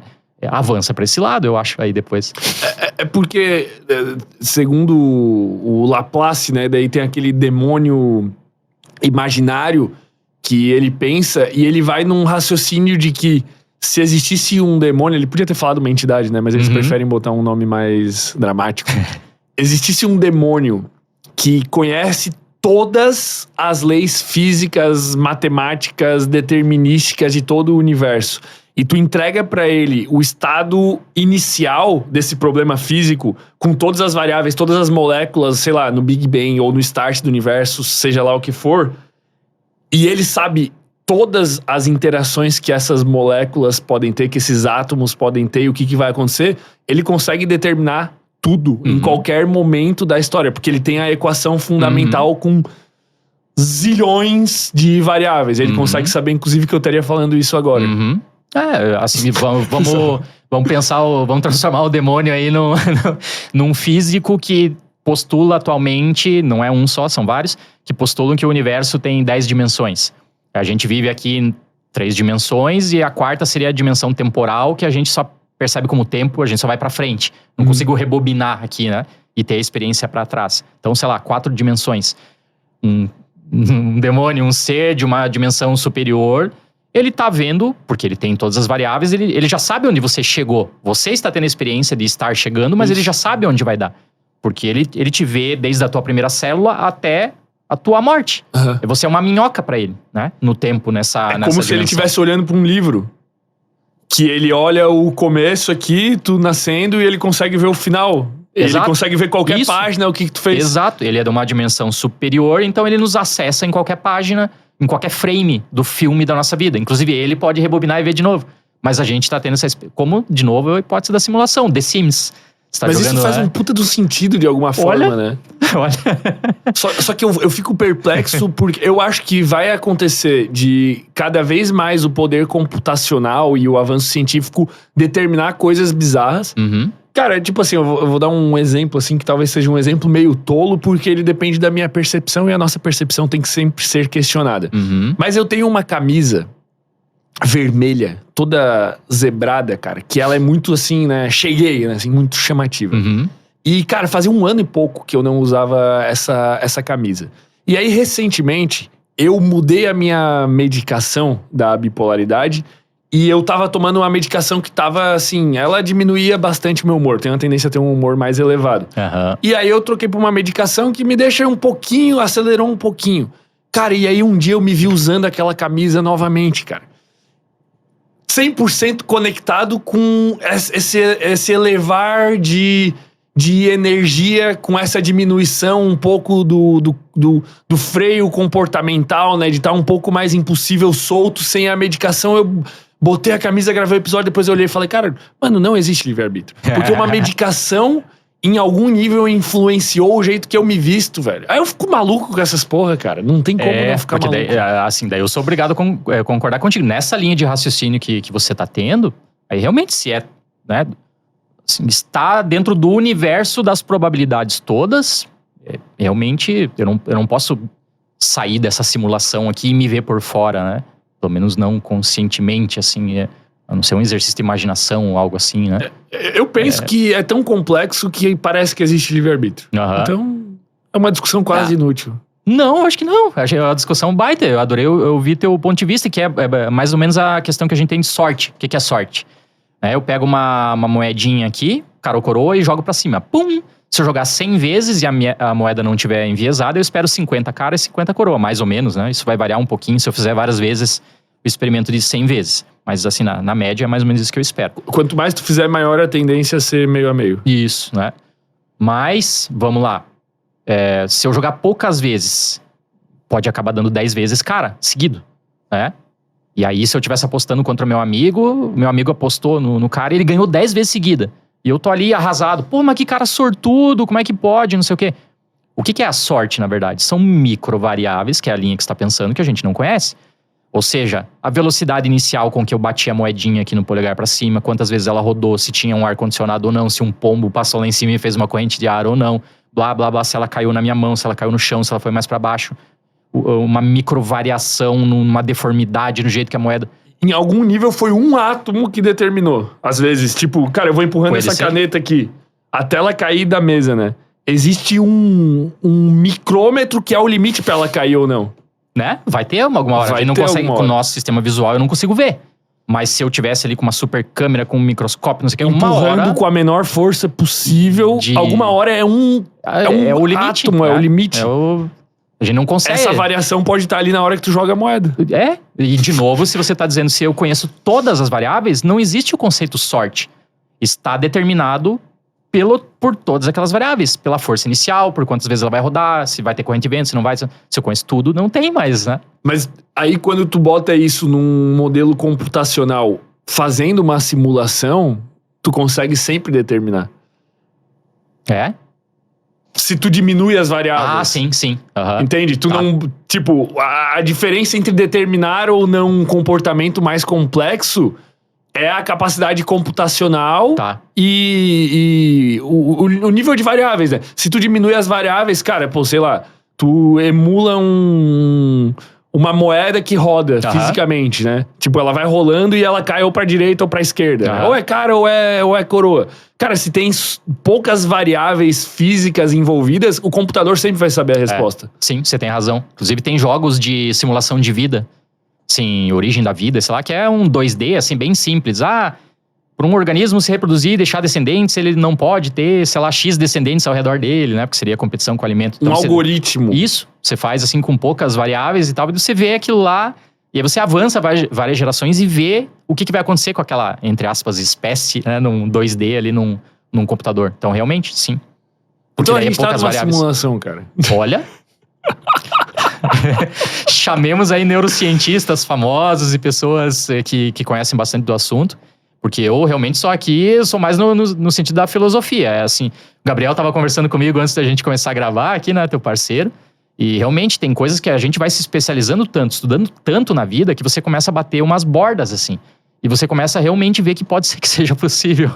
Não quero assustar ninguém aqui. Não, mas é muito plausível, né? É tão plausível quanto a ideia de Deus, é tão plausível quanto a ideia de a gente não sabe porra nenhuma. Todos têm o mesmo peso, eu acho. Olha. Em algum nível. Cara, tem uma outra coisa muito interessante, assim, que foi algo que quando eu me deparei com essa informação, eu fiquei, assim, boca aberta, né? Quando eu descobri aí. A questão da epigenética. Uhum. Cara, tu consegue explicar pra gente, assim, esse conceito? Quando que foi descoberto, o impacto que teve, assim? Claro. Pô, adoro epigenética. Então, a gente falou aqui anteriormente da genética. Né? A genética seria lá a influência daquelas moléculas de DNA que vocês têm dentro do núcleo, né? Seriam os genes, que eles produzem, né? Servem para produzir uma molécula de RNA que depois vai virar uma proteína de vocês. Esse é o funcionamento normal da célula. Aí, a genética é a mesma tua desde que tu nasceu, veio do teu pai e da tua mãe, não tem choro nem vela, a não ser que a gente sofra alguma mutação aí ao longo da vida, né? Acabou. A epigenética, a epi de acima, né? É a maneira agora, são os mecanismos com que as variáveis ambientais vão fazer com que a minha informação genética seja acessada ou não e seja acessada em que quantidade. Então, voltemos lá para nossa analogia do livro. Tá. O livro tá lá fechadinho, porque você é um cara sedentário. Aí você, vou correr. Caraca, e gostei. E agora eu tô fazendo aqui corrida e tal. Você tá mandando uma informação ambiental para dentro das tuas células musculares que busquem lá dentro da tua informação genética, lá nos livros da tua biblioteca. Por exemplo, façam a expressão de genes que vão fazer o crescimento da célula muscular. Ou aumento lá de receptores para captação de glicose. Sei lá o que a célula vai precisar naquele momento. Então, essa informação veio do ambiente, ela estava contida dentro da tua genética, mas o livro estava fechado, a informação estava compactada, ela não era usada. E agora, moléculas químicas foram lá, nessa região, abriram um livrozinho, botaram lá um post-it, fizeram lá uma canetinha colorida dizendo: ei, queremos mais disso aqui. Deixe essa região aqui do DNAzinho, deixa essa informação do livro aberto. Porque nós vamos ler isso aqui frequentemente. O cara tá demandando isso aqui. O cara tá lá sofrendo, correndo todo dia agora. Então ele tá precisando mais dessas proteínas aqui. Pra ele ficar mais forte muscularmente, pra ele captar melhor glicose, sei lá, pra ele utilizar melhor o glicogênio. Né, respirar melhor. Enfim, VO2 máximo, né? Como é que é a capacidade cardiovascular. Isso, exatamente, né? Todas essas adaptações que ocorrem quando o cara adota esse estilo. Então, mecanismos epigenéticos marcaram essas regiões lá dentro do DNA. E agora, isso ali vai ficar, como a gente chama, descompactado. O DNA vai ficar mais acessível naquelas regiões. Então, vai sair mais RNAs mensageiros dali, vai produzir mais proteínas e a célula vai começar a mudar. Mas isso não chega a ser uma alteração no DNA? Exatamente, não é uma alteração. É só a informação que não era lida, agora passou a ser lida. Ou o contrário. Nunca é uma alteração? Não, porque daí seria uma mutação. Se eu alterar as páginas do livro, se eu alterar o DNA, é uma mutação. E pode dar, como a gente falou antes, o câncer, por exemplo. Né? Mas, aqui eu tô falando da epi, acima. É só se aquilo ali vai ser lido ou não. E aumentar a leitura daquilo ali ou diminuir. Então é o teu estilo de vida, o ambiente impactando especificamente como a tua informação genética é utilizada. O mais louco é que a galera começou a mostrar que isso pode, na teoria, ser herdado. Então, isso aí que é a loucura. Uhum. Aí começa a loucura. Uhum. Sim. Até a galera que gosta de evolução já viu o episódio contigo e com o Betão aqui, com certeza, né? Com o Alberto Lindner. A gente fala ali, na parte mais básica da evolução, a gente fala de Lamarck, por exemplo, que era um cara que conversava um pouquinho dessa história dos caracteres adquiridos, né? Ao longo da vida. E aí, quando vem a epigenética, ela começa a ganhar corpo no século passado, e nesse século presente agora a coisa está avançando bastante, vieram, né, os neolamarquistas dizendo, né, que Lamarck estava certo, né, aqui os caracteres adquiridos. Então calma, pessoal, assim, não adianta eu fazer uma tatuagem aqui agora no braço, ter um filho que vai nascer um filho com tatuagem. Tal fato não vai acontecer. Da mesma maneira, não tenho nenhuma dieta para recomendar para vocês, uma dieta epigenética que zera o câncer. Tal fato também não existe. Agora, cientificamente falando, né, sem entrar nesse charlatanismo ou nas pseudociências, você tem algumas coisas que ocorrem ao longo da tua vida, principalmente coisas que têm um cunho emocional muito elevado, é isso que a galera tá mostrando, elas podem alterar as tuas células germinativas. Então, trocar em miúdos aqui pro pessoal, de repente um trauma muito grave que eu tenha no momento que eu vou conceber um filhotinho, esse trauma muito grave em mim, na minha geração, ele poderá alterar o padrão de expressão das minhas células germinativas e, consequentemente, isso talvez faça com que o meu filhotinho já venha com aquele padrão epigenético. A gente vê hoje em mamíferos que as minhas alterações epigenéticas, elas deveriam ser completamente apagadas no meu filho. Isso até é uma coisa totalmente racional pensar assim, porque o meu filho não vive no mesmo ambiente que eu. Muda completamente o ambiente, ainda mais hoje que muda muito rápido, né? Só que 1%, mais ou menos ali, das alterações epigenéticas, elas persistem. Elas ficam de mim pro meu filho. E, aparentemente, essas alterações que ficam têm algo... Muito marcante. Muito marcante, com algo emocional muito importante. O que faz um baita sentido do ponto de vista evolutivo da seleção natural. Totalmente. Os traumas mais significativos que tu passou ao longo da tua vida, de alguma maneira, influenciarem a próxima geração. Totalmente. Tem um experimento muito legal, 2014, é um Nature Neuroscience. Os caras pegaram ratos de laboratório e eles colocaram esses ratos numa caixinha. A caixa tem um piso gradeado que quando o animal tá ali dentro ele pode tomar um choque, se o experimentador der o choque. Então eles botaram o rato passeando ali, beleza, conheceu o ambiente, não sei o quê. Aí eles foram lá e soltaram um odor de cerejeira, que é um odor neutro pro rato. O rato de laboratório não conhece o odor de cerejeira, né? Então, tava ali aquele odor no ar, o rato cheirando. Na hora que ele tá cheirando, choque na pata dele. Faz isso de novo e de novo. O rato, automaticamente, ele vai... É um processo de condicionamento aqui, Pavlov. É um processo de condicionamento onde o rato vai associar agora um estímulo que era neutro, o odor de cerejeira, com um choque nas patas. Então aí você, um dia depois, por exemplo, 24 horas depois, você reexpõe o animal naquele mesmo ambiente onde ele tomou o choque, e agora ele não vai mais receber o choque. Você dá a baforada do odor de cerejeira. Automaticamente ele vai entrar num comportamento de freezing, de congelamento. Ele tá esperando o choque. Tô esperando o choque. Ou ninguém tá me vendo aqui, será que eu tô invisível? Então, ele lembra, ele associou que aquele cheiro significa choque. Aí, beleza, ok. Fizeram a F1, fizeram os filhos desses caras que tinham tomado o choque. Os filhos tinham medo do odor de cerejeira, sem nunca ter tomado choque. Isso é loucura. Fizeram os netos tinham medo do odor de cerejeira, sem nunca ter tomado choque. Foram investigar os netos, os filhos, o que tinha acontecido. Quando eles iam lá num gene específico, é uma sigla bem complicada que eu não lembro de cabeça, OLFR, é uma sigla de um gene que significa uma proteína do receptor olfativo do rato. Então, eles perceberam que lá nos pais, nesse gene especificamente, quando o animal condicionou o cheiro da cerejeira com choque, ocorreu uma desmetilação do gene. Uma desmetilação do gene esse gene ficou acessível, ele ficou abertinho. Ficou a página lá, foram lá e passaram agora uma caneta marca-texto ali na página. Aí aumentou a produção de um receptor olfativo dos ratos que detectava esse cheiro da cerejeira. E isso já automaticamente já veio nos filhos. Os filhos, sem nunca ter tido contato com choque e com cheiro previamente, já nasceram tendo mais receptor olfativo para detectar possivelmente aquele perigo. E os netos também. Então esse é um exemplo, eu acho fantástico. Não por acaso, Nature Neuroscience mais é lindo. Que existe. Isso é fantástico. Isso entra muito naquele debate que várias das pessoas que gostam de genética já ouviram falar, que é o Nature Nurture. O que é aprendido, o que é herdado. né? Essa dualidade. A epigenética é uma ciência que vem, talvez, para mostrar a união dessas duas coisas.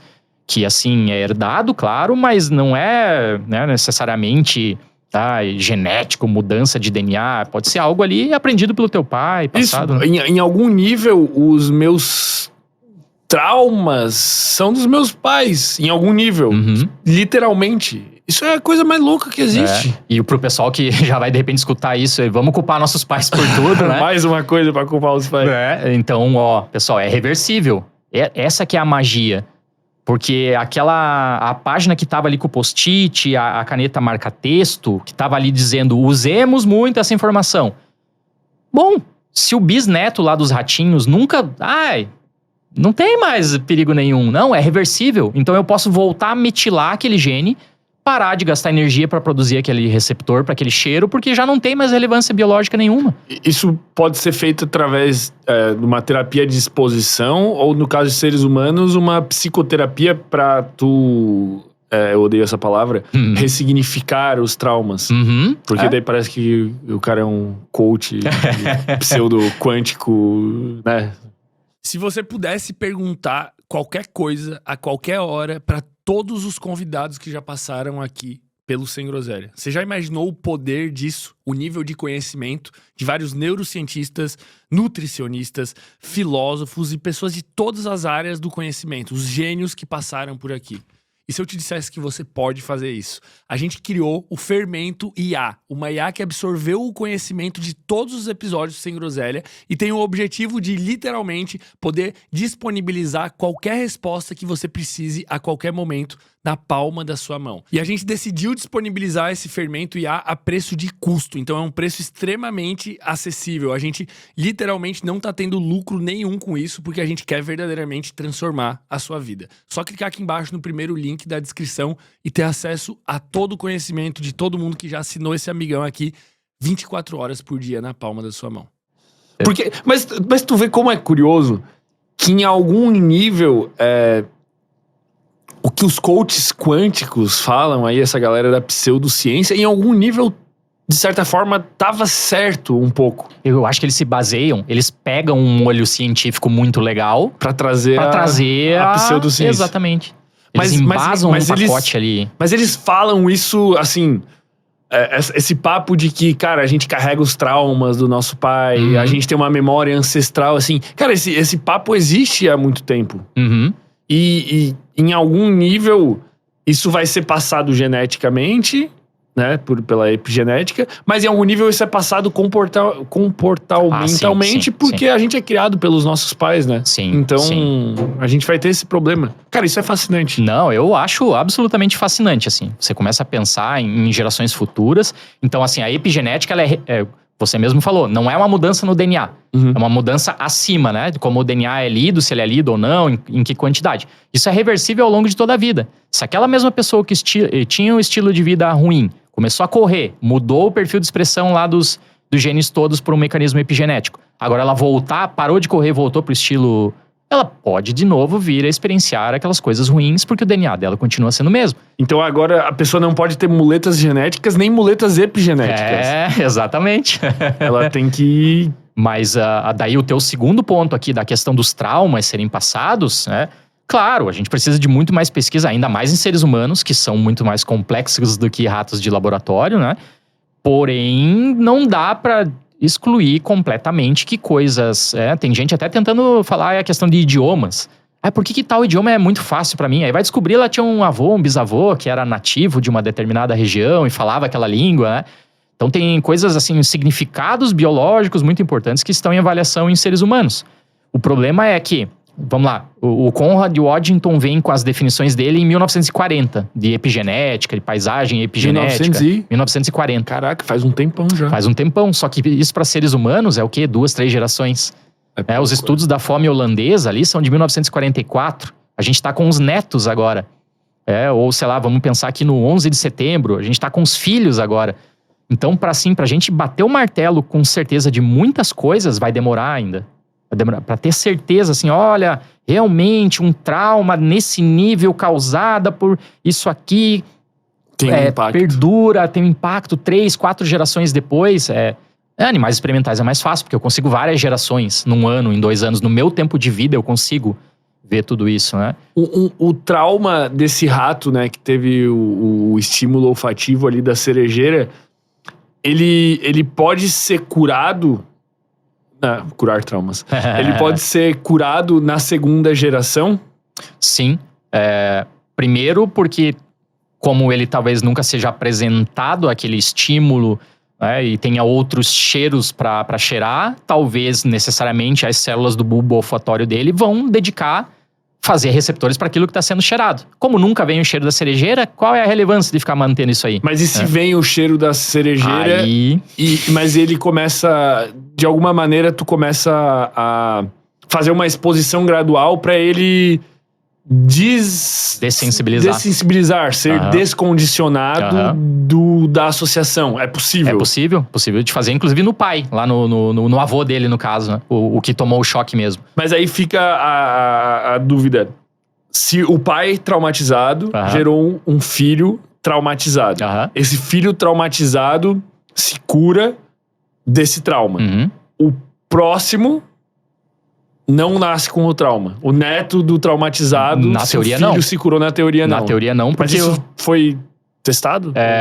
Tem maneiras de fazer teste, sim. Eu não conheço o experimento clássico que fez o que está pensando de uma geração para outra, assim. Mas dentro da mesma geração é possível de fazer, e imaginando, né, conhecendo o mecanismo, posso te dizer quase com segurança, assim, que é possível.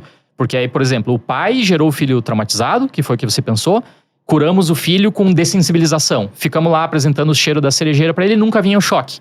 Então, mecanismo epigenético vai tirar o post-it lá da página do receptor olfatório para a cerejeira. Não, isso aqui não precisa fazer. Não precisa gastar energia com isso. Tá aqui, não tem perigo nenhum, não tem relevância nenhuma. Então, o pai passará esse perfil genético no caso agora o filho passará pro neto, né? Esse perfil genético dizendo que, ok, cerejeira é só um hedor neutro mesmo. Mas o que eu penso... Pô, não sei nem se eu consigo explicar o que eu penso. Deixa eu pensar aqui, ó. Que vamos supor que o trauma seja essa marca, né? Então, o primeiro rato, ele tem essa marca, né? Quando ele sente o cheiro da cerejeira, ele associa diretamente aquilo, né? O filho, ele tem essa marca epigenética, e aí ele vai aos poucos desassociando. Talvez, o que eu penso, que ele não consiga de fato curar esse fator genético e não ter mais essa marca. E que quando ele se reproduz para a próxima geração, esse trauma se mantém, e se nada for feito, ele vai ter mais uma vez a resposta traumática. Tá. Então o que precisa adicionar aí, talvez, na tua linha do meio, seja o fator temporal. Em que momento esse cara vai deixar o descendente? Se ele já está completamente, entre aspas, curado. Mas e se ele... O que eu penso? Talvez mesmo se ele tiver completamente curado... Tá, lá embaixo então. Ele tá aqui embaixo. Não, mas... Não avalia isso como uma linha temporal. Avalia isso como uma resposta comportamental, de cima pra baixo. Ele tem isso acontece. Ele tem isso, mas aqui em algum momento ele racionaliza essa decisão e isso não acontece. Talvez o fator epigenético não levar a manifestar... O fator genético, né? Vamos botar aqui como genético, porque epigenético é a transferência. Esse fator genético não leve ele a reproduzir a resposta comportamental, porque ele de alguma forma racionaliza e desensibilizou. Mas a carga genética ele ainda carrega. Ah, tá, entendi o que você tá querendo dizer. Seria uma baita de uma pergunta pra fazer um doutorado, vamos dizer assim. E ele passa isso, e esse filho ele vai ter que reaprender de novo. E a gente não encontrou um mecanismo verdadeiro de curar o trauma genético. Baita, porque assim, isso que eu te falei. É um gene, e de novo, daí as pessoas escutando, ainda bem que você entrou nessa celeuma. As pessoas escutando, mas o cara iniciou o episódio dizendo que não é pra ter determinismo genético, que um gene sozinho, uma andorinha só não faz verão. Porque assim, é o que tem publicado na literatura, né? Esse estudo 2014, esse que eu falei, 10 anos já, basicamente. Mas provavelmente a linha que você está pensando é a mais correta, é mais complexo. É uma interação de fatores genéticos entre diferentes genes que faz a expressão, né? Então, talvez a família holandesa lá, mesmo que façam tudo terapia, que passaram fome, os filhos dele vão nascer com aquele trauma. Talvez. Pode ser, talvez. Pode acontecer. Pô, como é que ninguém fez um experimento dessa porra com rato, velho? Eu vou ter que ir lá, velho. Eu tô louco pra fazer alguma convidado coisa já. Não, baita racional. Assim, eu vou procurar, mas eu desconheço, assim, realmente, se existe algo nesse nível de racional, que é muito interessante. É que é difícil, assim, trabalhar com epigenética. Eu tô falando aqui pra você, eu falei da metilação, mas você pode, além da metilação do DNA, você pode mexer, por exemplo, nas caudas das histonas, que são as proteínas ao redor do qual o DNA se enrola. Como a gente conversou lá no início do episódio. Do novelo lá. Exato. O DNA tem que estar enrolado, né? Assim, a informação do livro, ela tem que estar compactada numa capinha, que é o livro. O DNA tem que estar enrolado nas histonas, nas proteínas. E você pode modificar essas histonas com metilação, com acetilação, com fosforilação. Ou seja, variável. é muita variável. Você pode causar reações químicas nessas histonas, e essas reações químicas, elas abrem mais o DNA, abrem menos, fecham o DNA, fecham mais. E aí a coisa começa a ganhar complexidade absurda. Assim, conforme a reação química que eu faço, em que ponto eu faço, gera um efeito diferente. E às vezes o efeito não é direto, como esses que os artigos mostraram. É isso que você está pensando. O efeito é indireto. Ele vai afetar um outro loci, um outro lugar gênico, que daí é responsável. Nossa. Cara, alguém deve ter feito isso que eu pensei. Olha, velho. desconheço. Verei. Senão alguém tem que fazer. Pô, é massa, sim, né? é massa. Indica alguém lá pra fazer, velho. Depois traz as respostas aí, daqui uns 3 anos a gente vai estar conversando aqui ainda. Certeza. Mas aí entra um avanço tecnológico que tem algumas respostas e algum mapa de possibilidades de alterações, que é a edição genética. O que é exatamente isso? O que é possível fazer? O que já se faz ou não se faz hoje em dia? Vamos entrar agora na toca do coelho da Alice aqui. Olha, pessoal, se vocês estão aí, nos jovenzinhos, considerando que estudar, olha, tem um campo super fértil aqui. Edição genética já está ocorrendo. O que seria então? Agora vamos voltar no DNA, lá na informação base. Agora eu quero mudar o DNA. Não é só mudar se o livro abre ou fecha. Eu quero mudar o que está escrito. Eu quero colocar uma informação nova ali. Para corrigir uma mutação, para me salvar de alguma potencial doença, enfim, para fazer coisas que eu não fazia. Pra curar um trauma desses que tá lá em algum lugar? Exatamente. Foi aprovado em dezembro de 2023. A gente tá com um ano já. É isso? Nossa, como passou. Dezembro de 2023 foi aprovado o primeiro medicamento nos Estados Unidos pela FDA, baseado em edição genética. Já tinha sido aprovado em Londres. O que ele faz? Então, esse especificamente é para anemia falciforme. A ideia é, pessoas que têm a anemia falciforme, que gera muita dor, né, problemas e coisas assim, porque a hemácia, a célula que transporta o oxigênio, ela tem um formato de foice. Por isso é a anemia falciforme. Ela fica com esse formato de foice, prejudicando o transporte de oxigênio, porque ela tem problema numa proteína, que é produzida lá dentro da tua célulazinha. E essa proteína tá com problema porque a informação lá no DNA, no livrinho da vida, tá com problema. Então agora eu vou vir com um medicamento de edição genética que vai retirar aquela basezinha errada, vai colocar uma base correta, ou seja, vai restabelecer uma informação perfeita, e agora aquela informação será usada pelas tuas células para fazer uma proteína correta e a hemácia não ficará mais falciforme. Isso existe. Isso tá acontecendo. E tá funcionando. Tá funcionando. Pelo que até onde eu conheço. Que pariu, velho. Isso Então, é o auge, mano. É o auge. E assim, tô pensando aqui só, exemplo básico do primeiro medicamento aprovado, né, pelo FDA de edição genética. Por isso que é a toca do coelho da Alice. Porque agora você abre possibilidade para virtualmente mexer em qualquer genoma de qualquer espécie. Então, tava olhando os dados recentemente aí, patentes. A parte agrícola tá explodindo. China e Estados Unidos, 85% das patentes são deles. Arroz, milho, soja, trigo, cana, algodão, fumo, café. Por quê? Os famosos transgênicos. Não, assim, não deixa de ser uma transgenia. O que é a questão da transgenia é que você deveria retirar uma informação genética de um determinado ser, de uma determinada espécie, e colocar no outro. Para fazer uma transferência de material genético. Isso já está em andamento, a gente não tem mais como, só ir no supermercado vocês vão ver transgênicos para todos os lados. A edição genética, ela é aqui nesse nível muito mais pontual. Eu vou vir com uma informação que eu quero, exógena, não é pode ser uma informação que não exista em outro organismo. Eu desenho aquela informação em laboratório e eu coloco para dentro daquele organismo. Então, por exemplo, eu desenho a informação correta em laboratório para corrigir a anemia falciforme, a distrofia muscular de Duchenne, enfim, virtualmente doenças genéticas que já estejam sendo bem estudadas, ou problemas de monoculturas, Ai, olha só, o arroz aqui, esse clima, ele precisaria ter uma proteína assim assado, para o grão ficar maior, ou para ele sobreviver a uma determinada peste. Eu já sei qual é a proteína que é necessária, eu posso corrigir essa informação? Edita geneticamente, produz o arroz lá com edição genética, por isso que está explodindo com patente. Porque vai revolucionar o mundo da parte agrícola, a parte também de pecuária, né? A gente já vê bastante pessoal trabalhando. E aí é infinito, porque... As possibilidades são infinitas.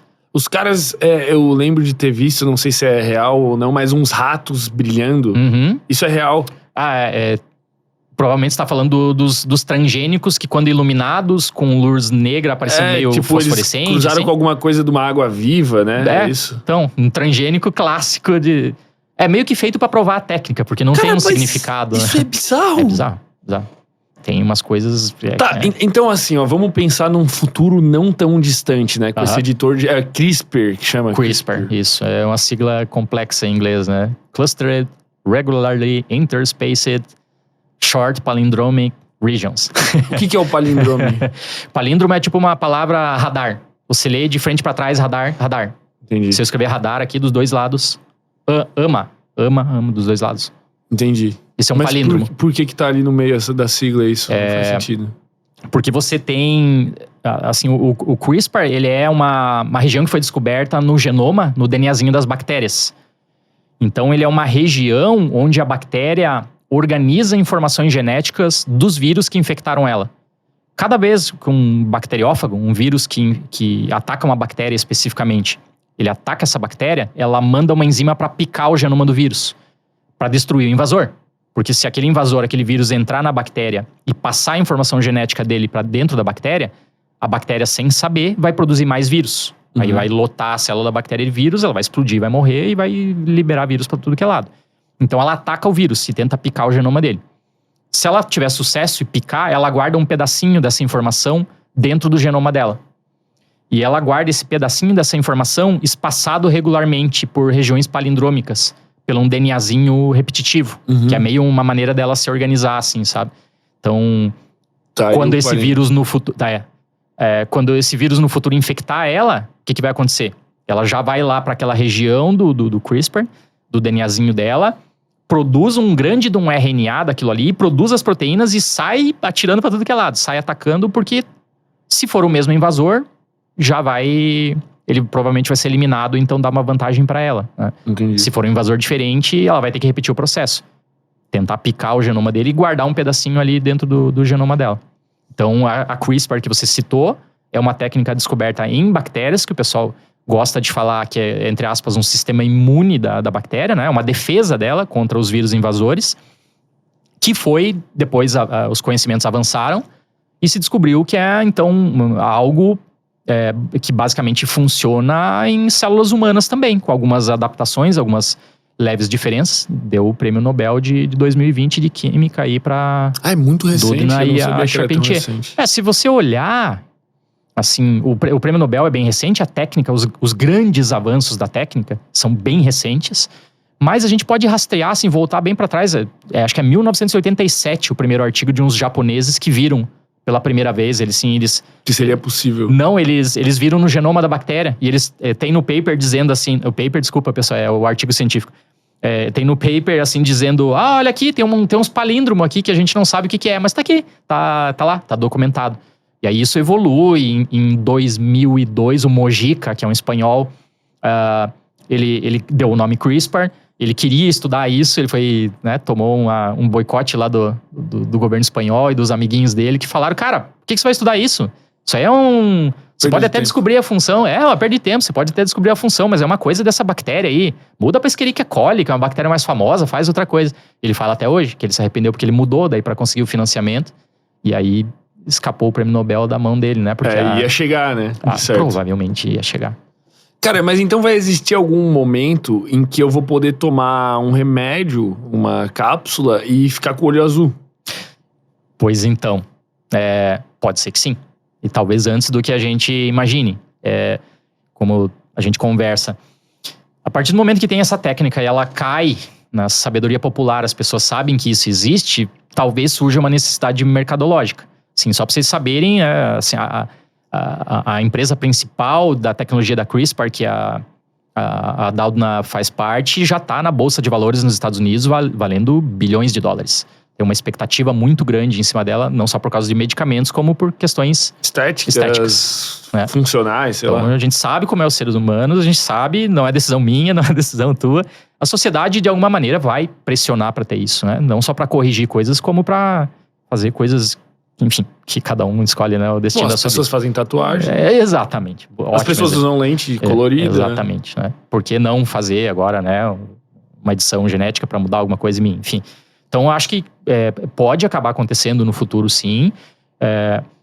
Porque na teoria, claro que tem alguns problemas na técnica, mas tem muita gente trabalhando em cima disso para resolver esses problemas e para ter uma confiabilidade muito boa da edição genética. Quais são os problemas? Problemas, Quais são os riscos? riscos, a gente pode ir do zero à morte. Vamos... Tá, mas tipo... Pode, Qual que é o meio termo, assim, antes da morte? Depois, por que a morte?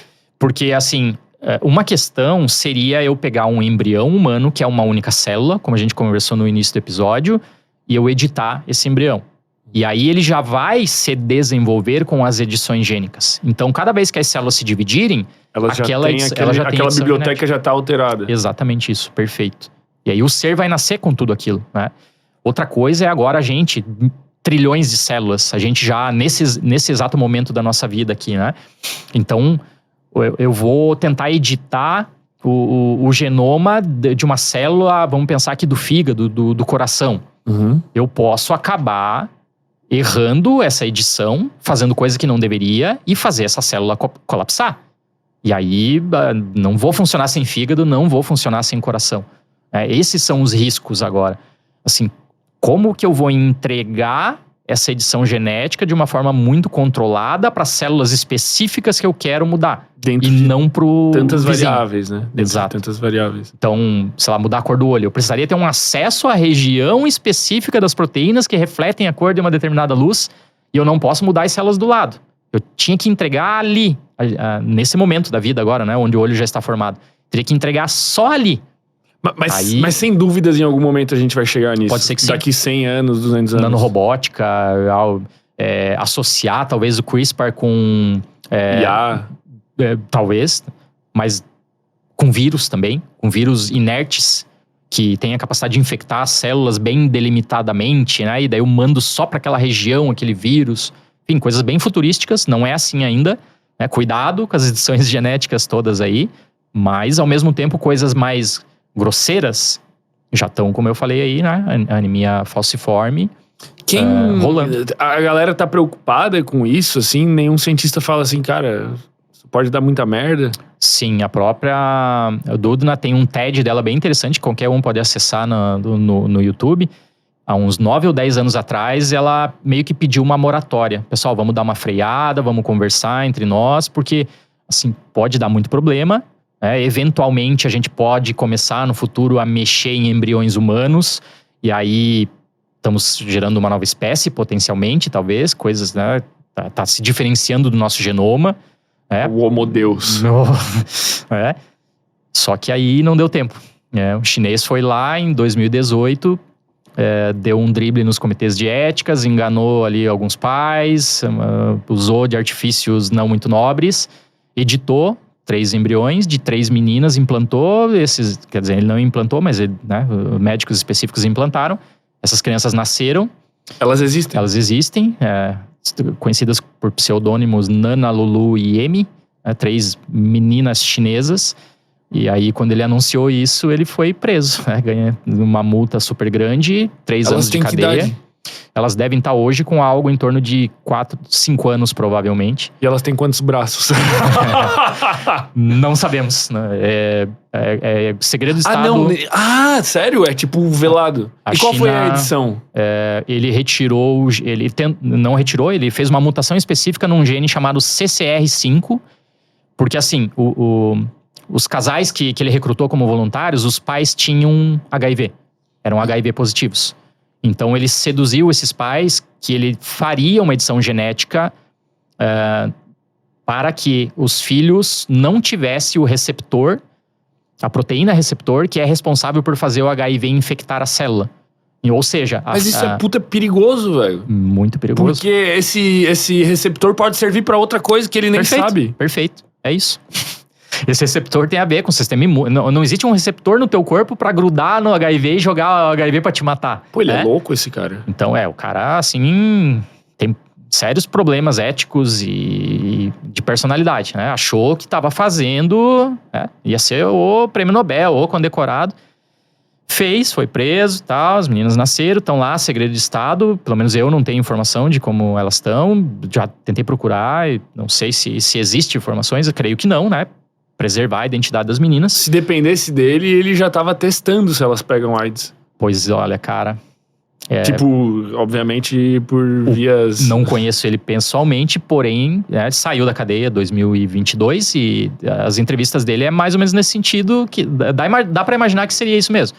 Porque ele fala, não, eu tenho que continuar, a técnica tem que avançar, aquela coisa toda. Ele foi demitido da universidade onde ele trabalhava, obviamente, carreira científica dele arrasada, mas a gente sabe como é que é o mundo, né? Com pessoas que têm vontade e outras que querem que pessoas tenham vontades, juntam um com o outro, a gente pode, imaginar que daqui a pouco esse cara tá, sei lá, numa água internacional, alguma coisa assim, num navio lá trabalhando com coisas nesse sentido. Se já não tem outros fazendo que a gente nem sabe.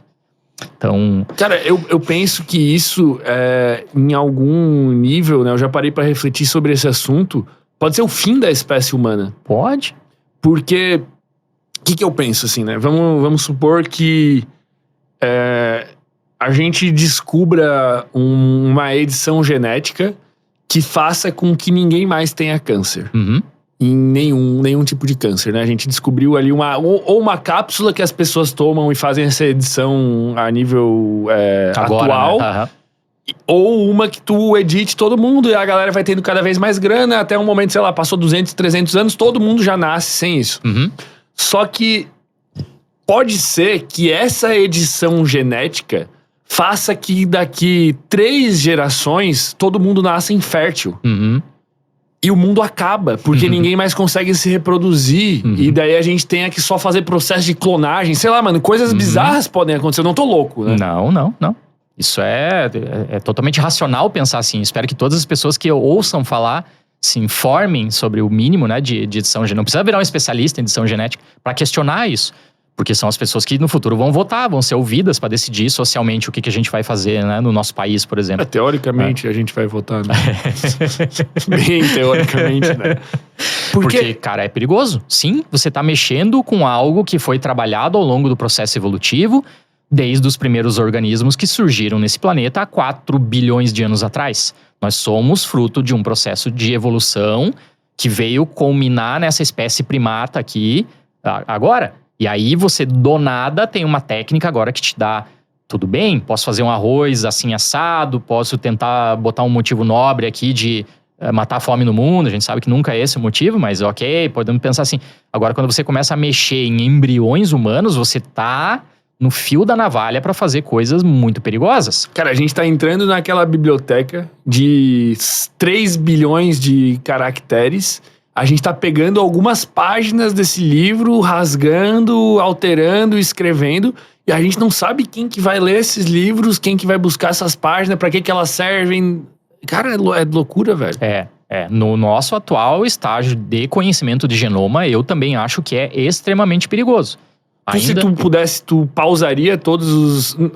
o que tu faria se tu mandasse Eu acho isso? que pelo menos a edição genética de embriões humanos não deveria ser possível, não deveria ser permitida. Tudo bem, vamos pensar lá pro lado da agricultura. Tem umas coisas também que eu não entendo. Por exemplo, tem uma galera... vamos criar um unicórnio. Porque na teoria é possível fazer lá, pegar um genoma de cavalo, botar um chifre de alguma outra espécie, juntar tudo. O futuro vai ser muita bizarrice. É bizarro. Mas enfim, assim... Cara, essas porras vão existir, não vai ter como parar, mano. Mano, porque vai ter a porra do parque dos unicórnios, velho, que vai faturar uma grana do caralho e vai chegar as crianças com o olho roxo e o outro olho que brilha no escuro... e vai montar... Mano, meu Deus, a gente vai virar naquele videogame lá, o Cyberpunk lá. Vai ser uma porra assim, vai ser, velho. Não vai ter como fugir disso em alguma hora. Não, a gente vai estar morto. Nossa. O meu plano, ó, tu tá convidado já, que eu gostei de ti, velho. É explodir a ponte e a gente vai ficar com a ilha pra nós. Vai ser a ilha dos caçadores-coletores. Olha só. Aí vai ser proibido todas essas coisas, assim, a ilha a gente vai ter uma rotininha mais saudável e tal. É meu plano, velho. Que bom que eu tô incluído. Cara, é isso, tu já tá na ilha. Mas assim... Cara, não sei, é muito assustador, né? Na minha cabeça, assim, eu não consigo... São coisas muito disruptivas, assim. Tá, não é nobre fazer um unicórnio? Eu acho que não. Mas é que nem você fala, eu acho que não tem como evitar uma pressão mercadológica. Talvez não fosse nobre mexer na agricultura e na pecuária, mas não tem como evitar porque a população cresce, porque tem demanda, porque capitalismo, enfim, todas essas coisas que não cabe a mim... Em compensação, um Jurassic Park... Tem gente falando nisso também, né? Porra, ia ser irado. Isso aí eu permitiria, se fosse eu que mandasse. O que era ficção, né? Que eu adorava de ver, você provavelmente também, né? Jurassic Park 1, aquela coisa toda. Quase virei paleontologista por isso. Que massa. Falta lá alguns pedaços da sequência, né? Do DNA. E se você, de alguma maneira, souber, bom, edita isso em laboratório, faz. Cara, e puta de um filme, né? Que eles tiravam do mosquito que lá, que ficava no âmbar. Âmbar, sei lá, âmbar. Uhum. E aí eles preenchiam a cadeia com um pedaço de alguns répteis. E daí tu tinha a porra de um tiranossauro. Mano, aquele filme é muito foda, velho. É muito bom. E era futurística, agora já não é mais tanto. Sabe o que é muito foda também? Uma novela. Tu sabe qual novela eu vou falar? O Clone. O Clone, velho. Cara, o que é um clone, velho?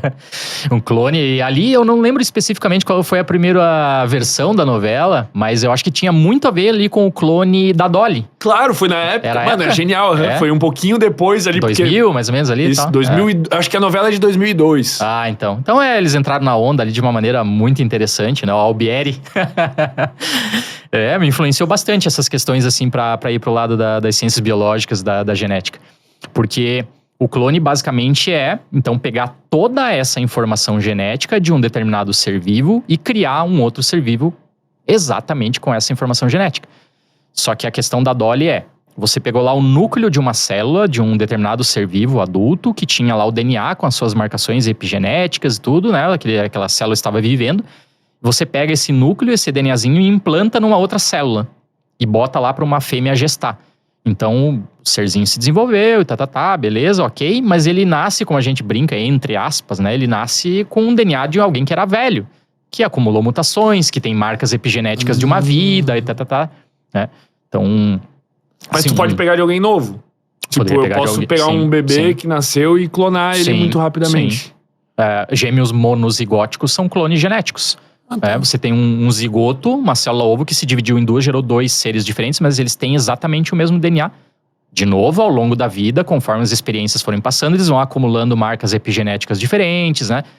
Talvez um estilo de vida levemente diferente entre um e outro, leve a mutações em um, mas no outro. Inclusive, né? Os gêmeos, eles têm o rosto um pouquinho diferente, assim, né? Se tu perceber, não é... Algo do desenvolvimento gestacional, né? Alguma coisinha ali de um nutriente um pouquinho a mais, um pouquinho a menos para um... Alguma coisa da comunicação celular ali de um que não tinha no outro, né? Porque eles são independentes já desde lá do útero, né?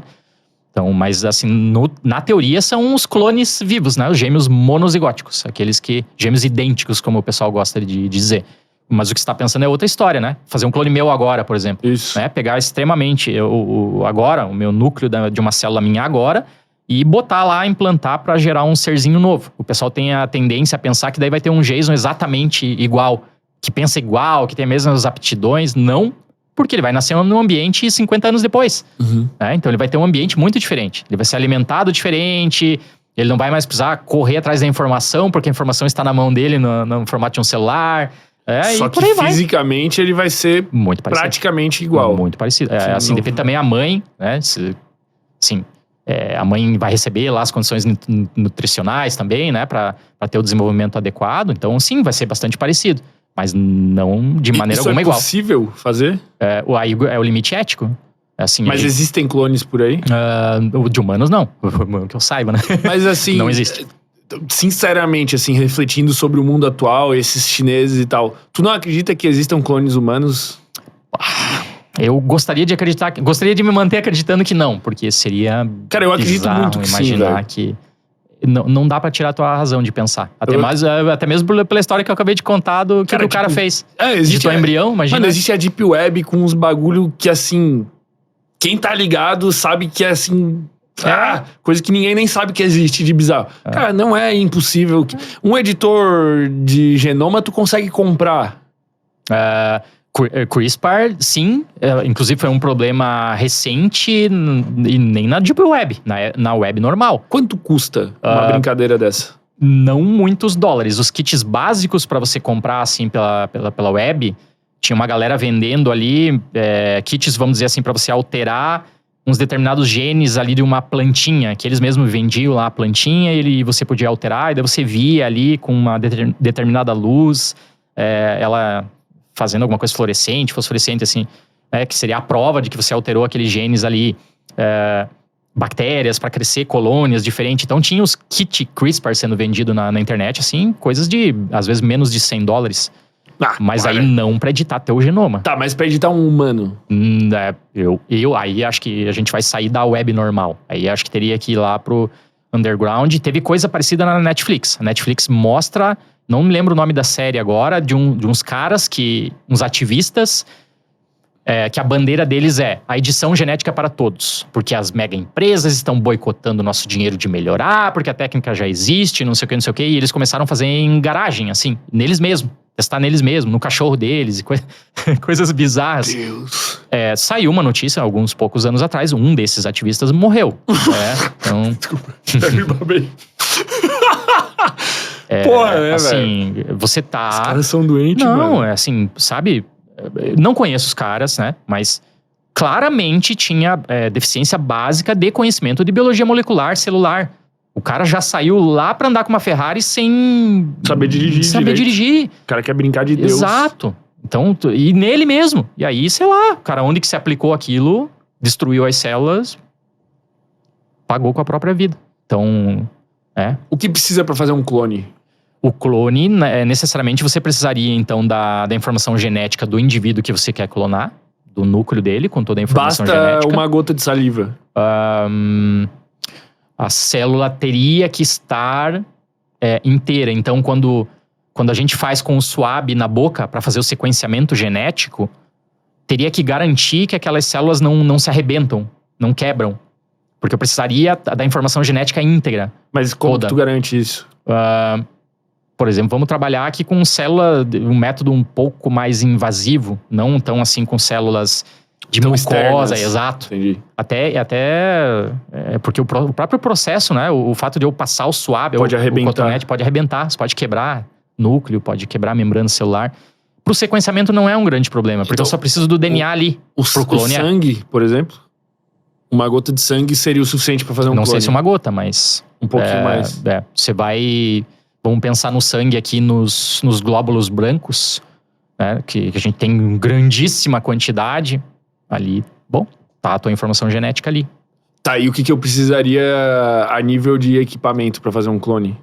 Pô, não tenho ideia. Mas você precisa extrair essa informação genética, você precisa ter uma célula receptora, você vai ter que... Então aí já é coisa bem específica de laboratório, lá da galera da embriologia, né? Uma parada muito avançada, né? Muito complicada. É tecnologicamente difícil, né? Porque você tem que transferir aquele núcleo do cara a ser clonado para uma outra célula, depois...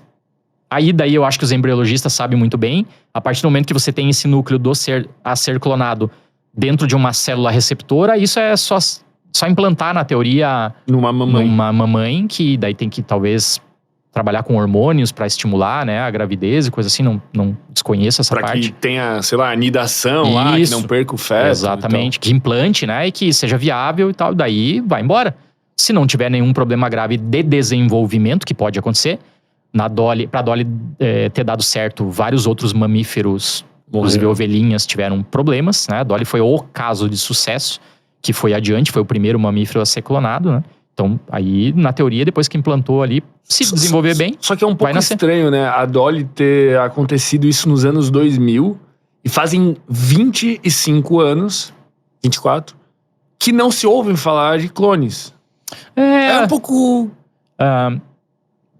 assim, perde um pouco, talvez, a novidade, né, de... É claro que cientificamente os caras acabam trabalhando com organismos clones, né, para outros objetivos, mas é um pouco como a galera da astronomia fala da questão da viagem na Lua, né? Foi a primeira vez, por que nunca mais voltou lá, não sei o quê. Fazer o quê? Bom, primeiro que voltou, né, depois da primeira vez, mas é um pouco isso, perde a novidade, né, não tem o que eu vou buscar? Agora querem ir de novo, né, Mas minerar a nível... Mas...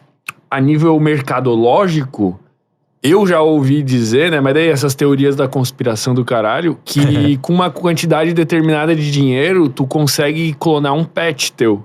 Tipo, ele tá quase morrendo, tu vai lá e... Ou tu colhe o material genético quando ele é novo e tu preserva, ele tá morrendo, tu faz outro. E pra tu ter o mesmo cachorro, assim, que pessoas que não conseguiam... Sei lá, mega milionários. Teoria meio da conspiração, mas também... Mas, objetivos talvez não tão nobres, mas assim, eu não vejo uma grande limitação tecnológica, porque né, já foi feito com uma ovelha, assim, a gente tem a expertise. Tu liberaria isso, de acordo com a tua ética? Clones? Clones vão de humanos? de animais. De animais? Animais, acho que assim, é um consenso já meio da literatura que... Não, tipo, a nível feito. Mercadológico, né? Morreu meu cachorro, eu quero ter um cachorro igual a ele. Porque eu amava muito ele. Pois é, eu acho que mesmo que eu fosse contra, eu seria vencido. Acho que não tem muito como frear. A tecnologia é possível fazer. Se a pessoa tem muito dinheiro e quer muito, acho que não tem muito como... Não tem como frear o mercado e a vontade. Acho que não. Tu faria? Eu não faria. Por quê? Talvez pela compreensão de biologia, compreensão de neurociências, de genética que eu tenho. Não é exatamente o mesmo. É que daí vai entrar de novo um pouco na questão da alma, da filosofia, né? Pra mim, é uma outra vida, é um outro organismo que vai crescer num outro ambiente completamente diferente. Então, ele não é mais o meu cachorro. Não é parecido, super parecido, mas não é o mesmo. Não, talvez ele seja condicionado a coisas diferentes, ele goste levemente de coisas diferentes, né? Ele tenha problemas de saúde levemente diferentes. Nossa, então, eu acabei de ter uma alucinação bizarra, velho. Em um mundo em que, por exemplo, mulheres bonitas são clonadas e meio que comercializadas, assim, tipo um clone da Megan Fox, um clone da Margaret Robbie, e tipo, são meio que criadas pra ser comercializadas, assim. Loucura. Dá um filme Não é muito impossível, né? Da parte Nada é impossível hoje em dia, mano. Voltemos um pouco uns passos atrás pensando na edição genética. Né? Se hoje tem essa quantidade absurda de cirurgias estéticas para você se tornar parecida, sei lá, com a Barbie, com a edição genética você está favorecendo esse caminho para ficar mais perfeito ainda. E aí se você adiciona clones e coisas nessa história toda, então realmente é um futuro que coisas malucas e distópicas poderão ocorrer. Harmonização facial ou não, harmonização genética. O cara toma a pílula pra ficar com o maxilar maior e ficar com o olho azul. Que nesse da Netflix, inclusive, um dos objetivos era esse: o cara ficar fortão, bíceps avantajado com edição genética e coisa assim, sem malhar. Eles falavam isso lá no episódio. Cara, objetivos não nobres. Cara, dado todo o conhecimento que tu tem, tudo que tu sabe, e que, pelo amor de Deus, é muito... Qual que são as tuas crenças em relação à vida, no sentido de a existência ou não de Deus? Assim, eu queria saber, porque eu acho que quando a pessoa tem muito conhecimento, assim, ela tem uma visão normalmente com questionamentos mais profundos, né? Não é tipo, cara, não, eu acredito em Deus, na igreja, blá, blá. Tipo, uma pessoa que passa por questionamentos, tu olhar coisas do nível de profundidade que tu enxergou, e é impossível saber se a tua resposta é sim ou não, mas eu gostaria de saber. Se tu não quiser falar também, tudo bem, porque às vezes a pessoa não quer se expor. Podemos falar sim. Então, conforme eu fui evoluindo na vida, tiveram diferentes estágios, né? Eu tive uma criação numa cidade pequena, assim, muito aquela criação religiosa, bem católica, assim, aquela coisa, né? Então, o cara recebe aqueles programas na infância, né? Deus é assim, tem que rezar, ir lá, pagar a penitência, aquela coisa toda. Eu fui amadurecendo e começando a me questionar e fazer algumas perguntas que realmente não encontrava resposta, não fazia sentido nenhum. Aí tem um momento marcante, talvez, quando eu venho fazer graduação, né? E começo a estudar bastante evolução e ver que as coisas fazem sentido, parte biológica, genética, essa coisa toda. E seguir evoluindo, como tu perguntaste, né? A gente vai se aprofundando em determinadas ciências. E hoje, talvez a definição que que cabe melhor, me ensinaram, né? Me cabe melhor, é que eu seria um cara como agnóstico. Um cara que meio que se retira da discussão, né? E assim, assume a limitação da espécie humana de não conseguir entender, por exemplo, dimensões superiores. Né? Aceita a dúvida. Aceita a dúvida, Se for uma simulação e alguém quiser chamar o criador da simulação de Deus, aí bom, daí ele existe. Se tem como os físicos mostram, se tem alguma vida de algum nível de consciência numa quinta, sexta dimensão, olhando pra gente aqui agora, né? Que o Interestelar tentou mostrar isso de uma maneira bem, bem elegante, aquele filme maneiro. Se daí aqueles caras, eles são realmente o Deus considerado pra nós, bom, daí também existe. Mas, assim, o criador que te dirige, que te coordena, que você precisa pagar penitência, que tá ali sentado na nuvem julgando e... Não, nesse sentido não seria... Assim, o que eu vejo a definição mais comumente aplicada pelas pessoas, né? Eu realmente... eu acho uma definição muito superficial, tola e real. Essas, tipo... Porra, não, tem um Deus que tem um temperamento e que é um joga humano, praga, que é um homem. Porra, velho. Não faz nenhum sentido. Irmão, muito obrigado, cara, por ter vindo aqui. Foi, porra, papo simplesmente sensacional. Tu é muito profundo, muito inteligente, assim. E, cara, impressionante, velho. E é um assunto riquíssimo, assim, muito foda, cara. Obrigado por ter vindo compartilhar o teu conhecimento aqui comigo, com todo mundo que vai escutar aí, ficar maluco, perturbado, refletindo sobre 1 milhão de coisas. Eu queria que tu deixasse aí a tua rede social, o teu Instagram ou YouTube, onde tu produz conteúdo, o que tu produz normalmente lá pra galera acompanhar. Se tu tem algum curso, alguma coisa hoje em dia rolando também. Ah, legal. Bom, prazer foi meu, né, te conhecer. Talvez tu não lembre, mas te conheci na Meia SC do ano passado. Quando tu tava lá, a gente tirou uma fotinho junto. Puta, não lembrava, cara, não lembrava. O cara na corrida alucinado, assim, eu sou meio pilhado. Pô, que massa, velho. Legal, tu fez, né, a meia também ou tu fez 10? Aquele ano passado eu corri 15. E aí esse ano eu corri o 21. Dei um passo adiante ali. Pra mudar então, a genética. Foi muito massa estar aqui, compartilhar conhecimento. Mas assim, só ficou legal o episódio por causa dos teus questionamentos. Porque foi muito maneiro realmente esse papo, né? A gente vai trocando de conhecimento aqui, ciência avançada, vem dúvidas interessantes. Então, pô, super legal. Tô aberto aí sempre que tu precisar. Pô, eu tenho o Instagram, @JasonIsidio, que é onde, assim, eu não consigo postar tanto conteúdo quanto eu gostaria, porque, assim, eu sou pago pra fazer ciência e pra dar aula, né? Então, a minha questão principal, né? Vamos dizer assim, o meu trabalho principal hoje em dia.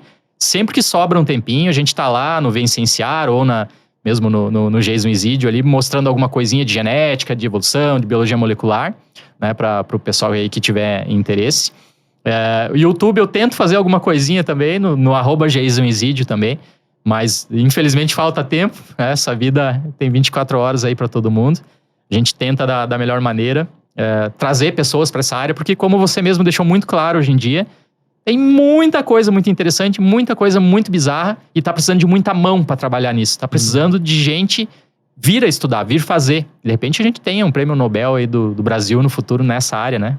E a galera, hoje em dia, além de, às vezes, ter capacidades cognitivas limitadas, a galera não tá tão interessada também, às vezes, né? Tá faltando gente com fogo no rabo pra buscar resposta. Que daí é o teu trabalho excepcional de divulgar a ciência pra galera. O cara tá lá dando uma corridinha, tá ali dirigindo, tá escutando teus episódios aqui, aprendendo coisa de ciência, se arrepiando junto. De repente vai ser o cara que vai influenciar alguém, ou ele mesmo vai vir trabalhar, ou vai influenciar um filho, uma filha, a ser cientista, a descobrir coisas interessantes, a fazer, né, aí a nossa soberania cientificamente e tecnologicamente falando, né, melhorar o nosso país no futuro.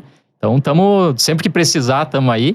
Só vou deixar um super abraço especial aqui pro meu ex-orientador, professor André Ramos, que está hoje especificamente se aposentando da Universidade Federal de Santa Catarina. Ah, que momento emocionante. Nossa, é muito legal, porque é um cara que, né, me ensinou basicamente essas coisas todas que eu passei para vocês.